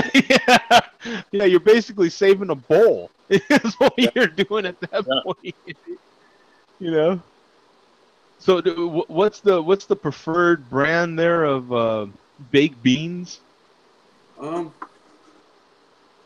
like Bush's. Bush's is pretty good. Bush's. And do you eat cold out of the can, or do you actually take them out warm? I'm not a behemoth. I can take 5 seconds and put it on the pan, and it literally up in like a minute. Now, when I go baked beans, I have to have at a minimum a hot dog with it. Like baked beans to me just go with something. I'm having a burger or I'm having a sandwich or something. I'm not just having like baked beans by themselves. It's not funny. Baked beans. I seen a report, a new thing, like whatever it is online. Some dude that all he eats is baked beans. He eats baked beans for every meal. And like his cheating, for him is like if he has no baked beans, he'll eat potato chips. If there's no potato chips, he'll eat beans. He's a vegetarian. Yeah. Exactly. I didn't think about it that way. That is very true, though. And, well, the good thing is he's not spending much on food. I mean, baked beans is a couple bucks a day. He can spend like $30 a week, $25 a week on food. I know, but you're like, honey, let's go out to eat, honey. No, we eat baked beans. Like, I don't know. It's just macaroni and cheese. That was a good one. Yeah, macaroni and cheese is my god, Spam, fried spam and macaroni and cheese. I haven't had spam in a long time, and there's actually a lot of spam recipes on YouTube, and I have not had spam in a long time. It's not like I hate spam. It's just I haven't had it in a long time. Yeah, I'll have to. I keep telling myself I have to revisit spam because I don't know. Is it picking up popularity or something? But I feel like I've been seeing a lot of like here and there sporadic kind of spam videos on YouTube. Different people making different things with spam. But how should you eat it though? Like if you're going right back into how should you prepare it? Because I'm not a spam guy myself. Fry it up. Yeah, put it in a frying pan. Pan fry. Yeah. Yeah, put a little oil on the bottom or butter, fry it. And then just, What do you eat it with though? Like what you eat it with? It can be a nice breakfast meat substitute, so you can have spam. Yeah, eggs and spam. Spam with eggs and potatoes. You know what I'm saying? That sort of thing. Or you can make a spam sandwich. I pretty much I don't know anybody that eats spam cold. Pretty much always frying it. Yeah. And so you fry the spam, and then you can make great sandwiches with it. You fry it, and I like my spam nice and crispy, and then lettuce, tomato, onion, and however you would make a sandwich. You do grilled cheese and spam. You kind of fry the spam ahead of time, put it between the bread, put the cheese on it, and then grill the cheese sandwich. That comes out pretty good. Oh yeah. You ever put tomato inside your grilled cheese? Yes. Yep. Tomato or bacon. If you don't have spam, bacon's always good in there. Bacon and tomato. That's absolutely. My mom would dice up the spam and fry it with eggs and onions and make little burritos, in the morning. Yeah. This is a good time for me to jump in with this story. I know you guys are going to find this absolutely hard to believe, but let me tell you the truth. I was a very weird kid. I know that's hard to believe. Yeah, me too, man. I'm shocked. Yeah. I'm floored. I know. The way I turned out as an adult, you would never have known. Yeah. We're all weird, bum. Yeah, that's why we're here. Yeah. Yeah. But I do have to tell you, when I was a kid, I absolutely was sickened by the smell or the sight or the taste of spam. However, I loved Treat. Remember Treat? No. It was like the competitor, wasn't it? Treat was the B version of Spam. Yeah. Same thing, in a can, same pork product, surrounded by gelatin. I loved Treat when I was a kid, but I hated Spam. Huh. Oh, now I remember seeing it. Now that I'm seeing it, I remember seeing Yeah. it. Wow. Did they used in spam or you just didn't like? I don't know. Do they still sell Treat? Here's some pictures of Treat. Huh. Hammer. And this is spam. For those of you that may not know what spam is, this is a pretty classic image of spam, just out of the can, like not fried or anything. Mm-hmm. So it's interesting. So Treat is looks like made by the same company, or Spam was made by Hormel, and Armour made Treat. Okay, maybe that's the. Now, do they still sell Treat? Because when I go to the store, I see Spam, but not Treat. Well, if anybody has it, let's look up Walmart. Yeah, let's find out. That's true. Walmart. It's been so long, I don't remember. Yeah, I don't. I know Walmart has Spam. That's for sure. Or would my favorite kind of canned meat was always the deviled ham. Oh yes, deviled ham. Mm-hmm. Yeah. Yep. That was always my favorite. It was a little pricey because pretty much you could get 2 thin sandwiches out of a can, I think, if I remember right. And so it was a little pricey. Let me just put canned meat in here. I didn't know they had different types of It's spam. on Amazon, bum. You can get it on Amazon. I can get Treat? Yeah, it's They still sell it. No kidding. Oh, here, look at Walmart. For $19. Oh, they have it. Yeah, right here's Walmart right here, and Walmart has their own great value luncheon meat. Great value. I was gonna say it I must don't- be the great value kind of. I don't want that. I want Treat, man. damn it. Yeah, treat. Yeah, well, here's right here at Walmart. You could order it in 2-day free shipping, man. They're still making it. Son of a bitch. $1.58 a can for a 12-ounce pull-up. Now, back in the day, these things were a challenge because you had the key and you had to twist the can open around. Like the church key on our beers. Yep. Now, the other famous meats are, well, of course, Armour has roast beef, of course. Here's the smaller cans of Spam. Of course, you've always had tuna in the can. Corned beef has come in different variants, right? In the can. We have chicken breast now in the can. Look at it. You have teriyaki Spam. Wow. So there's different flavors of Spam now. This is my go-to corned beef hash right here from Hormel.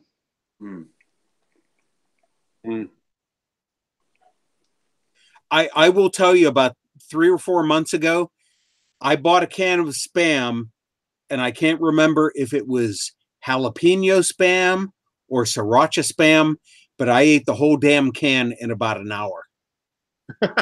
Here's the deviled ham. Here's the deviled ham. This is my personal favorite of the canned meats. That was like the ultimate picnic lunch food we always had when we were like traveling. You know, we'd stop at the rest area or whatever and get out on a picnic table and we'd have deviled ham sandwiches. Yeah, and they were always thin as hell, pretty plain. Oh yeah, yep. It was a tasty little meat. You know, you'd add a little more mayo to it, and good to go. Yeah, you know, you pretty much eat it right out of the can. You could do it crackers, right? Some crackers. Yeah, crackers. On some good like Wonder Bread with a leaf of lettuce on it or something, and a little bit of mustard. Yeah. Good stuff. That's when everybody ate white bread, right? With the white Wonder Bread. You know, it was enriched. Yeah. Hey Joe, when you cook your corned beef hash, do you like it crispy or do you like it wet? Because you got some people. Well, yeah, baby, I like it crispy. Nice and crispy. Yeah, me too. I like it crispy, baby. Yeah. I like to get that char. Oh yeah. Yeah, I like to get a little char to it. Yeah. Oh yeah. Well, like I made chorizo a while ago, and I'm the same way with my chorizo. I like my chorizo a little crispy, not too crazy, but I like a little crispiness to my chorizo. Not like I say, not super crispy, but a nice roastiness to it there, baby. Yeah. You know. Yeah.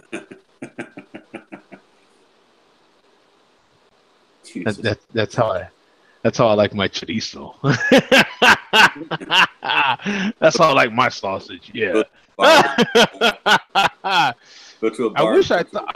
I wish I knew this conversation was going to happen because I had a fantastic jalapeno sausage sandwich yesterday from Rudy's Barbecue here in Goodyear, Arizona. But they also had Rudy's Barbecue in Albuquerque as well. So I'm very familiar with Rudy's.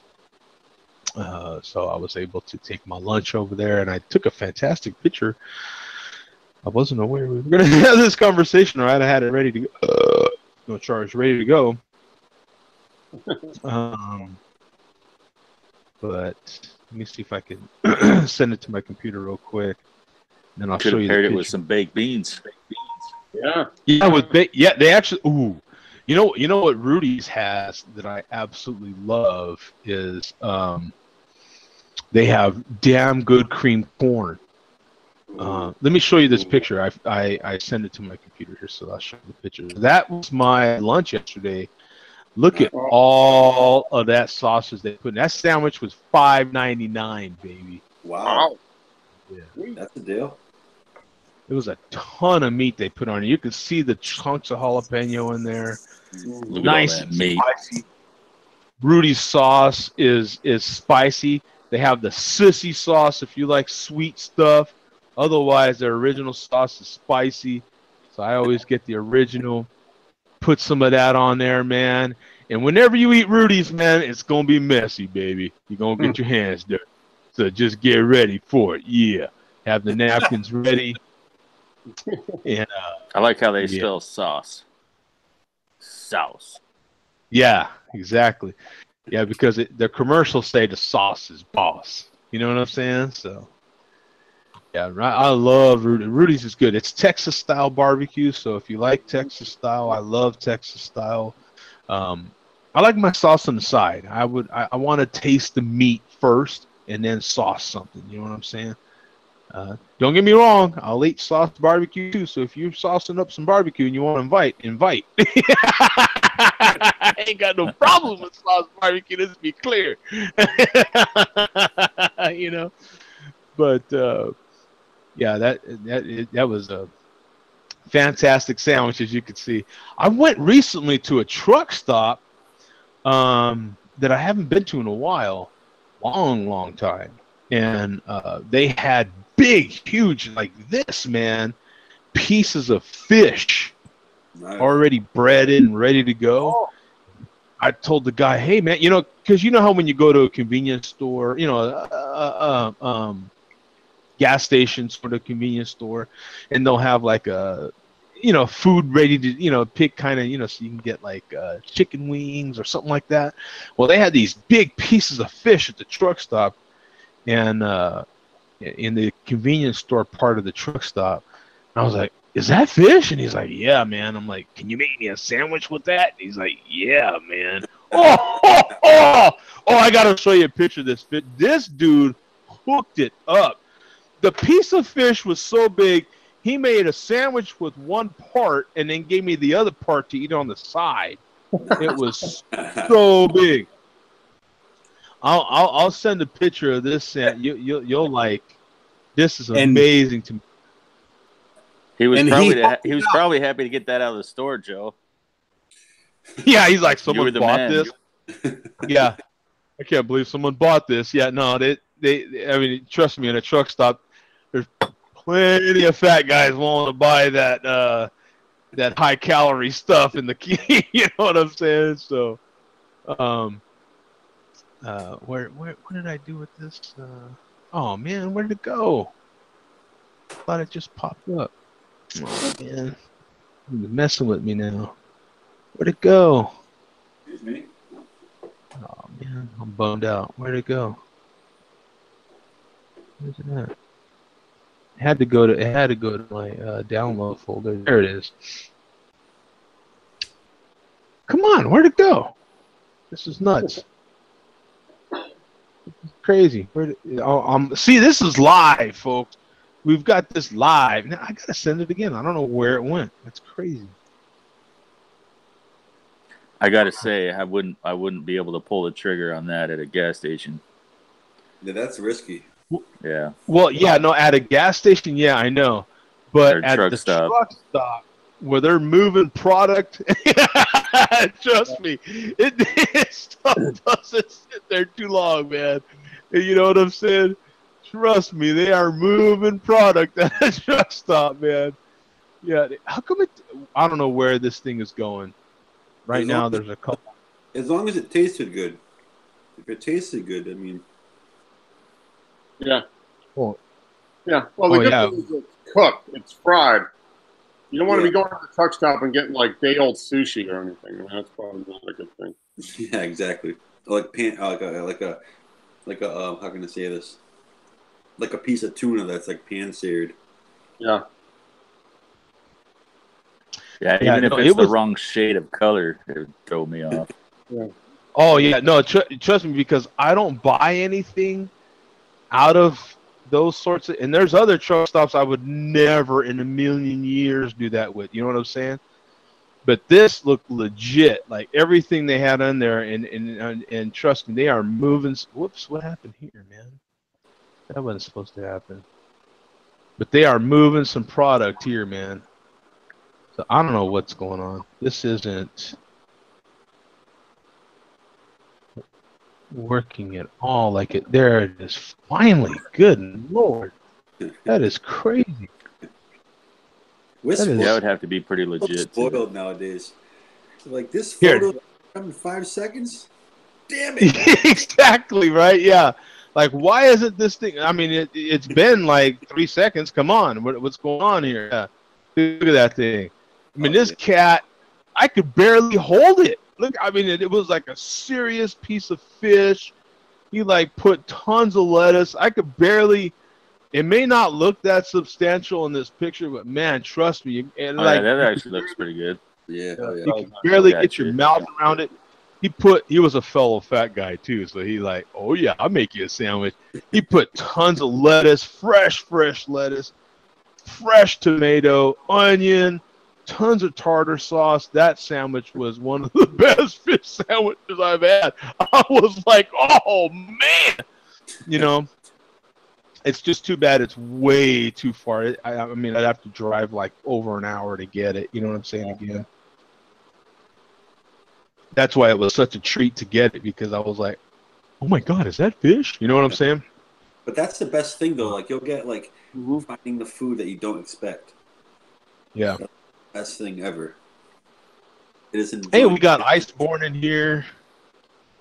I haven't seen Iceborne in here. Who's Iceborne? Yeah. It's just, it's on a system. Yeah, I was going to say, I spent my time at some truck stops, and I've never come across anything like that. That fish sandwich? Like that. I mean, you know, one place you would think of giant fish sandwiches is Phoenix. There's lots of water around there to catch the fish. Exactly right. Yeah, yeah. There's actually that really good fish sandwich place, and I was thinking about going to get some. What I like about this little place is called Mandy's, and she makes everything fresh. So you either order on the phone and then go eat it, you know what I'm saying? But you're going to be there a while waiting on it, because you know what I'm saying? She's literally battering the fish and then frying it, and everything's super fresh. So, yeah, when you go there and order some fish, you know, you gotta be patient. You know what I'm saying? Because it's gonna take at least 15 to 20 minutes. Go ahead. You want to know what's funny? Like, people come to New England and they're like, "Oh, I'm gonna get the best fish and chips in the world." You know what I mean? But it's not really like where you are; it's who's preparing it. Mm-hmm.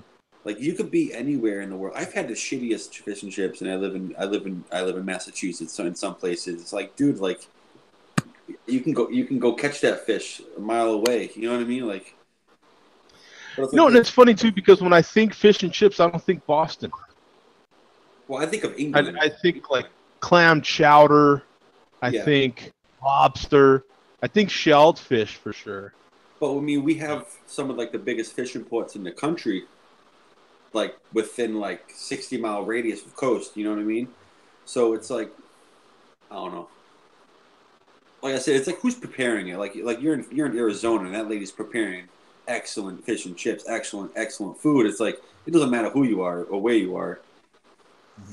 That's what I'm just saying. Like, it's people come to New England thinking they're gonna get the best clam chowder in the world, and it's different. You can go anywhere and get the best clam chowder.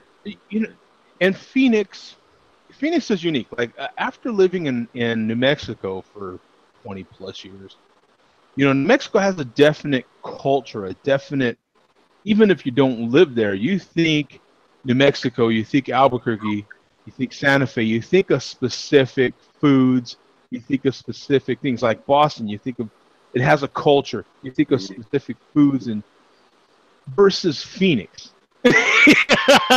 Like, it doesn't necessarily have a specific culture, like a specific food you think of. Sure, you can get Mexican foods here. We're right on the border. But I don't know that you necessarily think that right offhand, depending on who you are. But there's so many people here from so many different places, and I think it's led to Phoenix being this big melting pot of good food from all over the country, and some of the country's best in a lot of cases. Some of the country's best pizzas. You don't think Phoenix and think pizza, but it's led to some of the country's best pizzas, some of the country's best Italian food, some of the country's best steaks, some of the country's, you know what I'm saying? because there's so many people that come here from other areas. We have a chain of Chicago restaurants that has been booming up here, and I need to go visit. I haven't tried them yet, but I keep hearing there's so many people here from Chicago. And I keep hearing from all the Chicagonates, or however you call them, about how good this place is, and it's just like Chicago. It's, you know what I'm saying? But that, it's weird here in Phoenix. You don't necessarily think anything specific when you come here, but there's definitely some good places. Mm-hmm. That's a big area. Like Atlanta. You think Atlanta, there's a certain culture. You're thinking at least Southern food at a minimum, The barbecue. There's so much good food here. I mean, it's a big area. There's 5 million people here, and 80% of those people are from somewhere else. So we got really good Southern food, but Mexican, Central American, just good food all over the place. Recently, what's blowing my mind is I guess I haven't really been around a lot of Africans actually from Africa, and there's some good, what I'm hearing, good different parts of Africa restaurants opening here, or that are already open here, and some good African food here as well. But just so many different. There's good Jamaican food here from what I hear. I've had Jamaicans cook for me out of their homes, awesome. But I haven't been to some of these Jamaican restaurants. So I've had good Jamaican food. I've had good Caribbean food. I've met some pretty cool Caribbean people here. So it's interesting, Phoenix. What I'm learning, So. Phoenix, no surprise. Go ahead. It's very big. Yeah, it's over 6 million people. In the metro, in the wider metro area. Yeah, you've got over 6 million people now here in Phoenix. The traffic is. How long does it take you to drive from one side to the other? I can tell you, yesterday wasn't as bad, but Thursday, it's a typical big, it's not an LA, don't get me wrong. It's not a Dallas metro area, for Christ's sake. But, it can easily, it did. It took me, to go 20 miles, took me over an hour. To go, I've had smaller trips, like you're only going 9 miles that have taken me close to an hour. It just depends on where you're going and what time. But the traffic can be bananas. It's funny too, because I'll have drivers that come in from LA and they're talking about the LA traffic, and they'll tell me how long it took to get somewhere, and I'm like, that happens here, bro. Like, what are you talking about? You know what I'm saying? You don't have to be in LA to get to horrible traffic. Don't get me wrong, LA is bigger, and it has more of that traffic more often. You know what I'm saying? That traffic happens even at night over there. You know what I'm saying? But, during the day, good God, it just, we'll have backups of people on our streets because the freeway will be so bad, and the streets will just, our major east-west roads will just be backed up for sometimes almost 2 miles. It is unbelievable to me why. And these are daily commuters. Like, you're doing this Monday, Tuesday, Wednesday, Thursday, Friday, and I'm like, you ain't got a better way to go? You know what I'm saying? I'm like, you're nuts, man. Because every day it's the same, and the usual backup will be a mile. You know what I'm saying? And you're like, this is crazy, man. Just people waiting and waiting and waiting, and you could just see their looks on their faces as I'm going the other way, and you can they're just, the look on their faces is hilarious to me. Oh yeah. But yeah, no, it's definitely a wide gamut of good food here for sure. in the range of restaurants where you're familiar with in your areas. Pittsburgh's got fantastic food as well. Most of you guys live in bigger areas, so the range of restaurants here. I mean, if you want to spend hundreds of dollars for your meal, you can absolutely get that done here. Like, it can be done in no problem. You know what I'm saying? Versus Albuquerque, you had to kind of look for those places are happening now, but you had to kind of look, I mean, to spend maybe 100, 150 for two people was, you could do it in Albuquerque, but to spend $100 for two people was like, wow, man, that was a lot, Yeah. You can do that here without even thinking about it. It seems like.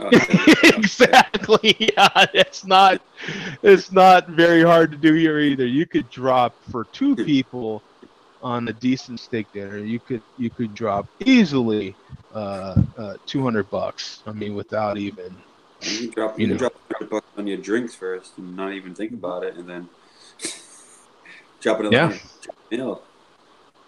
Yeah. Because I've been to these places by myself and only had one or two drinks, and you spend a little over $100, But and some people would never do this. They're like, I'm not going to go to a place and spend almost $100 on a steak, and I'm like, I know, but that steak is damn good. I mean, that steak is just it's just fantastic, I mean, mind you, steakhouse. It better be like a killer steakhouse for me to spend $100 on a steak. Like steak. Oh, you're getting the whole treatment too, though. It's the everything that goes with. You're getting guys that are putting or wait staff that is putting your napkin on your lap for you, and it's the whole pinky out experience. You just walk in like wing, you know what I'm saying, just the whole time you're in there, you know what I'm saying. Do you know why people used to do pinky out? Supposedly back in the day, I might be wrong with this certain what it is, but I'm pretty sure back in the day they would put their pinky out if they have herpes.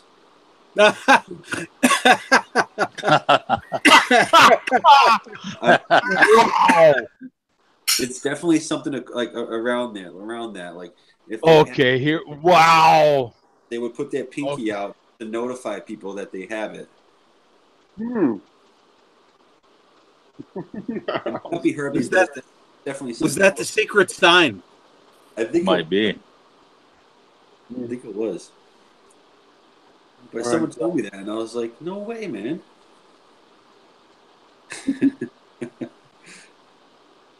Is that like the Ronnie James Dio devil horns? What did this mean? No, that's fun. Let's see what we can get out of Google here. So it's all made me actually think about this. I've never actually just kind of make fun of it. People often think proper tea drinking means sticking your pinky out.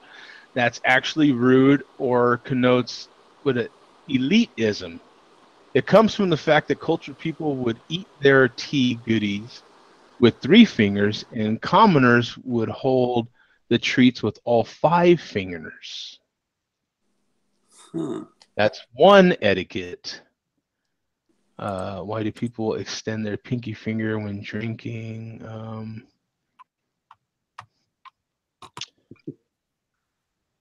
Let's see. Let's see. Here's from Reddit.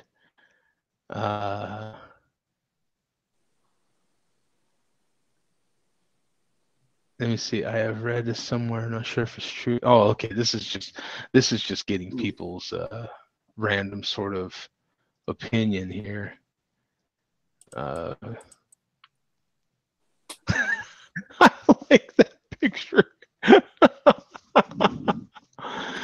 So claim it's about sex. I might be wrong. That is a way for ladies to discreetly point out their desired suitors, because everything must be about secret society sex things.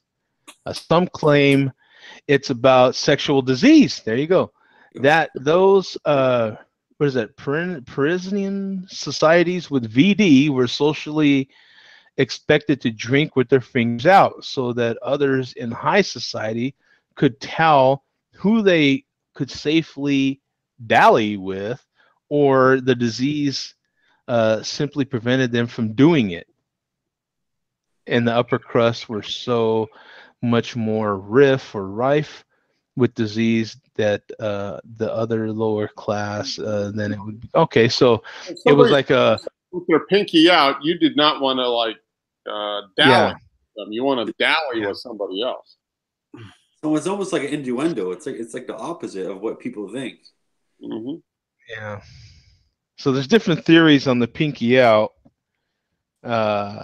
getting started, but some claim some king had gout or whatever, and his joints couldn't bend, so everyone copied him. Mm. He had gout from whatever. He had gout in his pinky. Yeah. He had gout in his pinky? Is that a thing? I've never heard of that. Is that a thing? Can you get gout in your pinky? I think you can gout anywhere. Get gout anywhere. In your bones and everything. Can you really? I think so. I'm pretty sure. I always associate it with your feet. Yeah. Gout is like legs and feet. Yeah. I mean, I don't have. I would be 100% sure. You're pretty close. I mean, I just did a search on Google. I said my search was does pinky out mean herpes? Is what I searched on Google, and it said syphilitic pinky,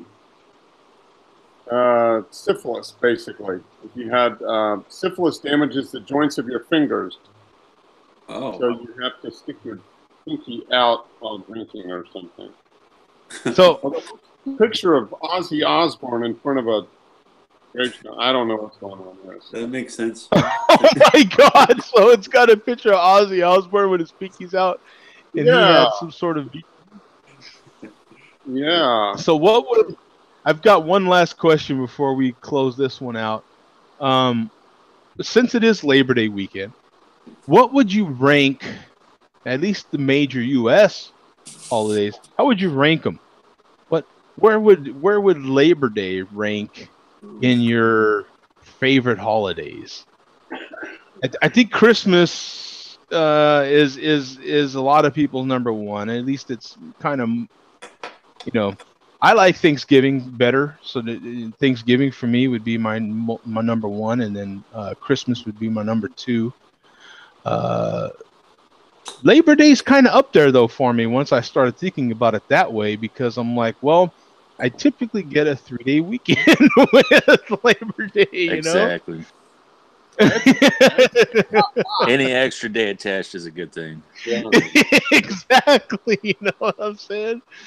So I'm like, Labor Day and Memorial Day, kind of, I don't know which one of those would be higher, but I think Memorial Day, 4th of July, Christmas, and Thanksgiving. That's like top 5. New Year's has got to be in there at some point too.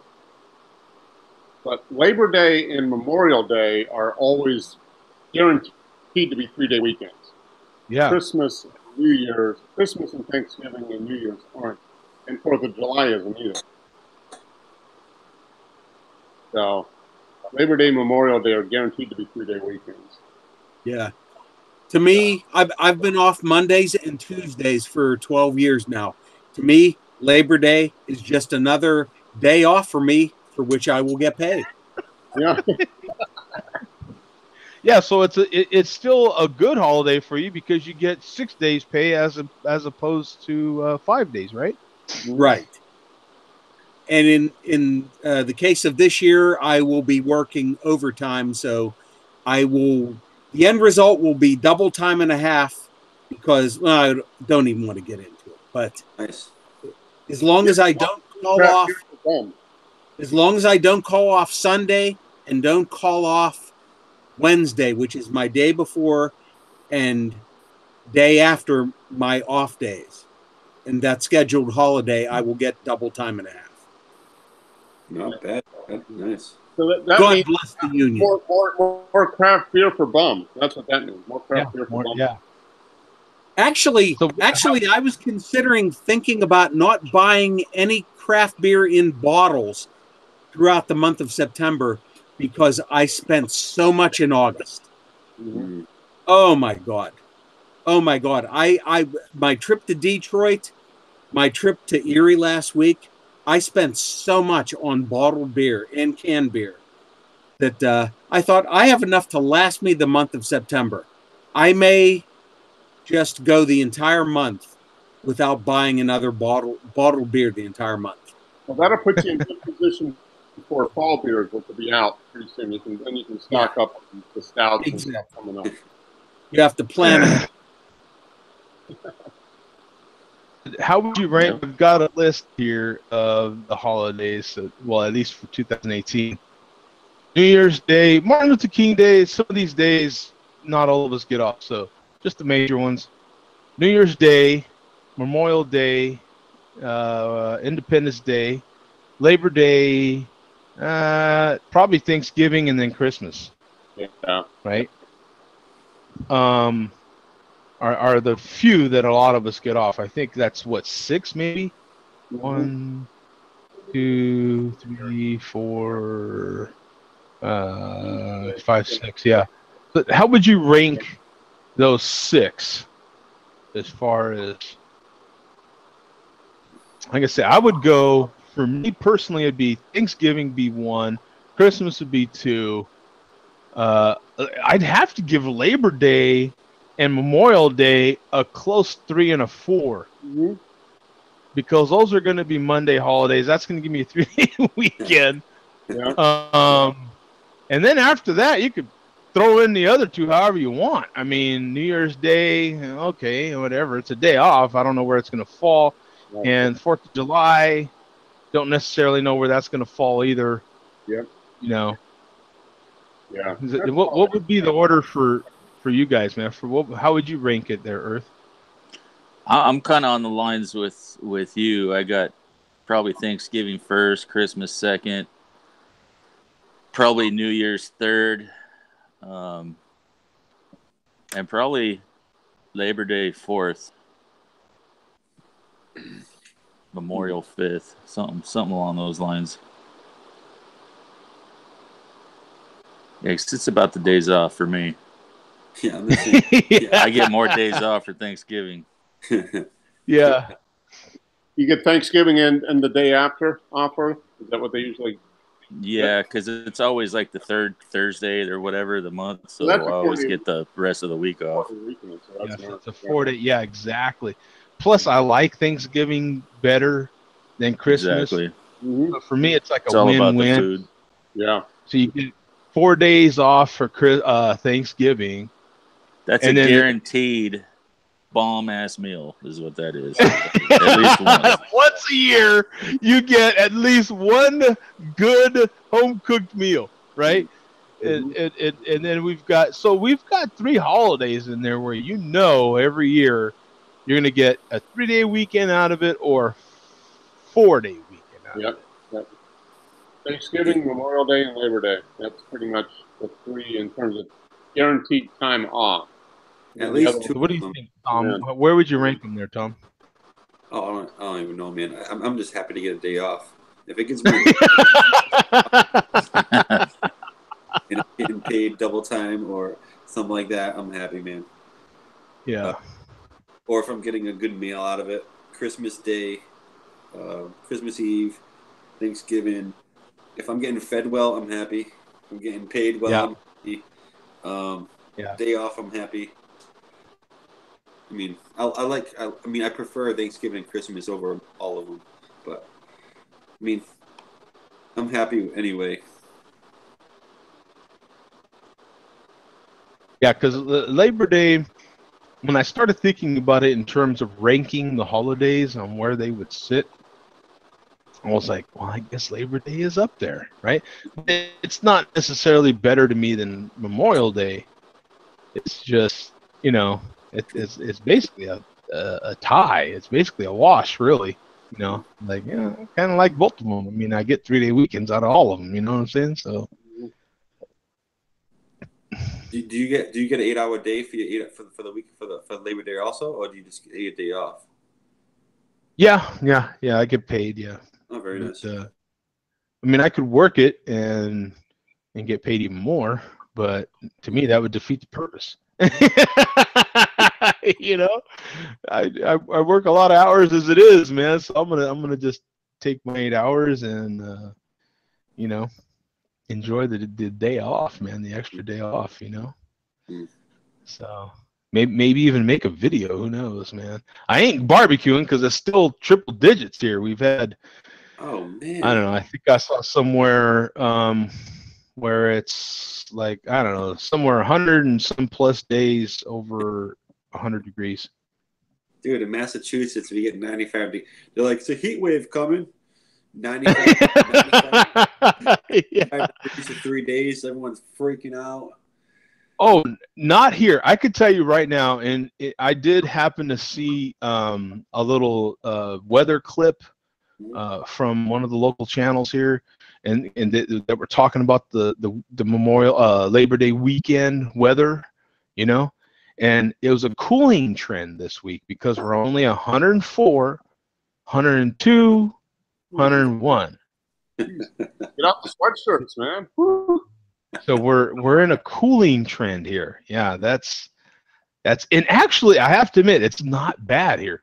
When it's 100 and 104, it's actually not bad. It really isn't. It's when you start getting not far north of there that it's sucks big, so yeah. Yeah, 100's not bad if it's dry. I mean, that's really, yeah. It's tolerable. It's very tolerable, let's say. But man, once it starts getting north there, man, it does not take much, and it's just a big, sweaty, nasty mess. And like you said, though, like everywhere you go, it's air conditioned. So if it's hot, you go inside, boom, you're good. Yeah. Like everywhere also, the problem we have is there's trees, but it's not like it is everywhere else. So when you're out, it's just constant sun beaming on you, and you can get, tired of it. You know what I'm saying? Over the course of a day, you can just get absolutely sick of the sun. The folks that are out in the sun like I am, it's one of our. There was a guy I ran into. I don't even know the guy, and paths both met, and we had to wait for a few minutes at this one place where I happened to be at, and that was our whole conversation was, man, the sun. I'm like, yeah, dude, trust me, I know. And it doesn't, until the sun actually goes down physically all the way, it just pounds on you, man, and you can get pretty tired of it. Like it's pretty draining, just the sun, just always, and you're just looking for shade anywhere you can get it, it's like, but when you're driving, unfortunately, and especially my particular Freightliner that I drive has these huge windows, and so there's just no getting out of it, no escaping it. Thank you to Andrew, to JR, even.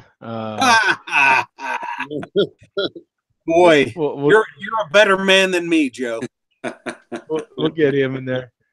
Jim, we'll have Jim Russe in there. Iceborne, man, tons and tons of Carrie was in here earlier. Just tons. Hans was in here. Thank you for jumping in again, man. We had a huge chat going on today. Doug Delicious. How do you not love that name, man? That name's great. So thank you. What was that, Mark? That's what she said. Yeah, that's what she. We even had Bobo in here. Bobo was kind of quiet, I think. Yeah. Was he here? Fell off the trampoline or something. I don't know. Yeah, he really didn't have. He had a couple lines in November. Is when I strapped a firework into my ass it blew up inside me.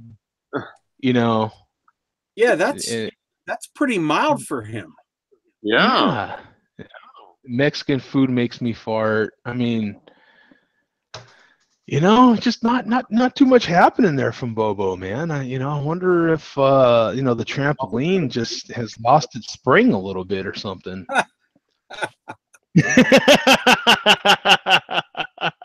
Yeah. But thank you to everybody that jumps in there, man. The chat room is its own little beast. We have tons of stuff. We had some people from the malt liquor community in here, I think, earlier. Yeah. Hey, Joe, Brian Allison, Mm-hmm. Byron Allison, I guess, also in here. So, hey, Joe, I seen that last week when I came back and I missed that excellent moment. I went back and I watched it. It was epic when Coach came in with the mask on. Oh, is that great? What time was that in the show? I was trying to show him and I couldn't find it real quick. What was it? I don't even. I wish was it.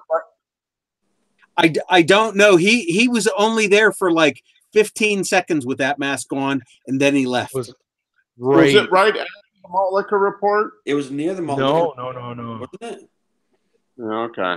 No. It was way later. It was. All right. Yeah. That was funny. Mom's calling. I gotta go. Yeah. Oh, it was great. Oh my God, it was. It was such. He came and left. He did not wait to be thanked, and he left behind a silver bullet. Yeah. Total Costanza moment. You gotta know when to leave. You know what I'm saying?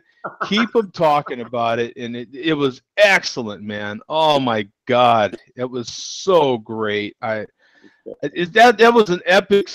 That was one for the books, man. That was a definite Hall of Fame moment right there. Yeah. Definite Share Beer Hall of Fame moment. It was. That was so funny. Oh my God, and the way he played it, everything he said, the way he played, he jumped in real quick. Boom, boom, boom, boom, boom, boom, boom. Out. Like, it was great. Oh my God, it was great. And I don't know, how did he leave too? It was like, my mom's calling me or something like that. Mom's calling me. Yeah. Absolute classic moment, man. It was great. I can't thank him enough for that one. He gets a Share Beer Gold Star for that one. Yeah. Yeah, that's a definite Hall of Fame moment right there. It was fantastic. That because we are coming up on show 500 here in not that long. I mean, it's like January, February, something like that. And you know what? I'm gonna have to do the math. I'm not sure, but show 500 might coincide with the actual 10th anniversary of the first show. It's going to be close. It's going to be real close. A few weeks, I think. Yeah. Mark, it was at 46 minutes. Around 46 minutes. 46 minutes. Okay. Left to go? 46 minutes left to go, right? No, 46 minutes of the show.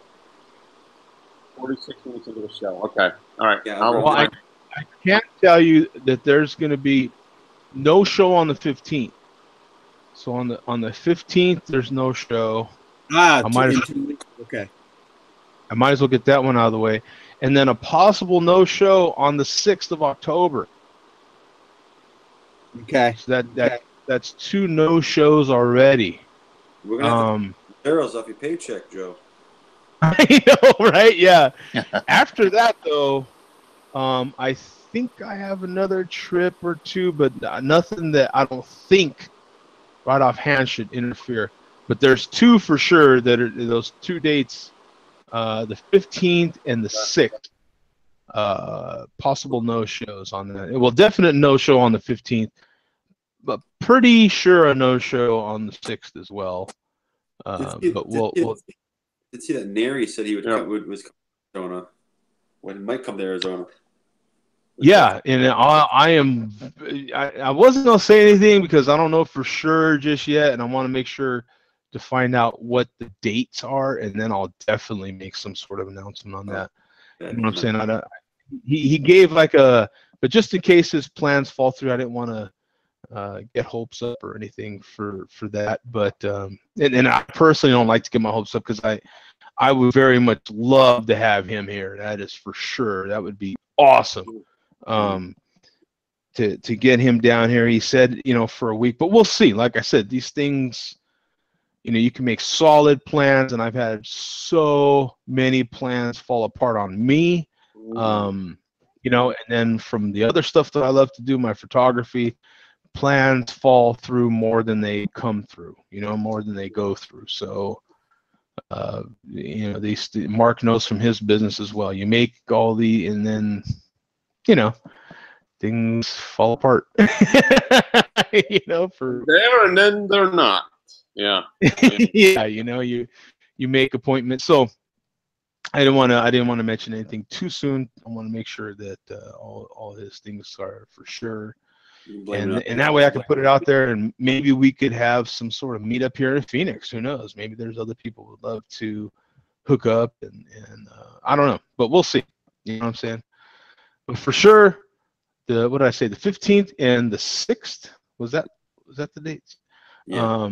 Yeah. No shows on those dates for sure. So since we were talking about how many shows were left, what are we looking at? What is it? Maybe 33? Wow. 23. 23? That's half a year. Yeah. No, a little less than half the year. It's like 5 months. So what is that? 5 23. months? It's going to take you right up to February. Mm-hmm. I believe February 10th is the 10th anniversary. Is it really? Wow. Is that a Saturday? I will have to check. Wow, that'd be interesting. Yeah. Wow. Let me see. If you want to hang on, give me a minute.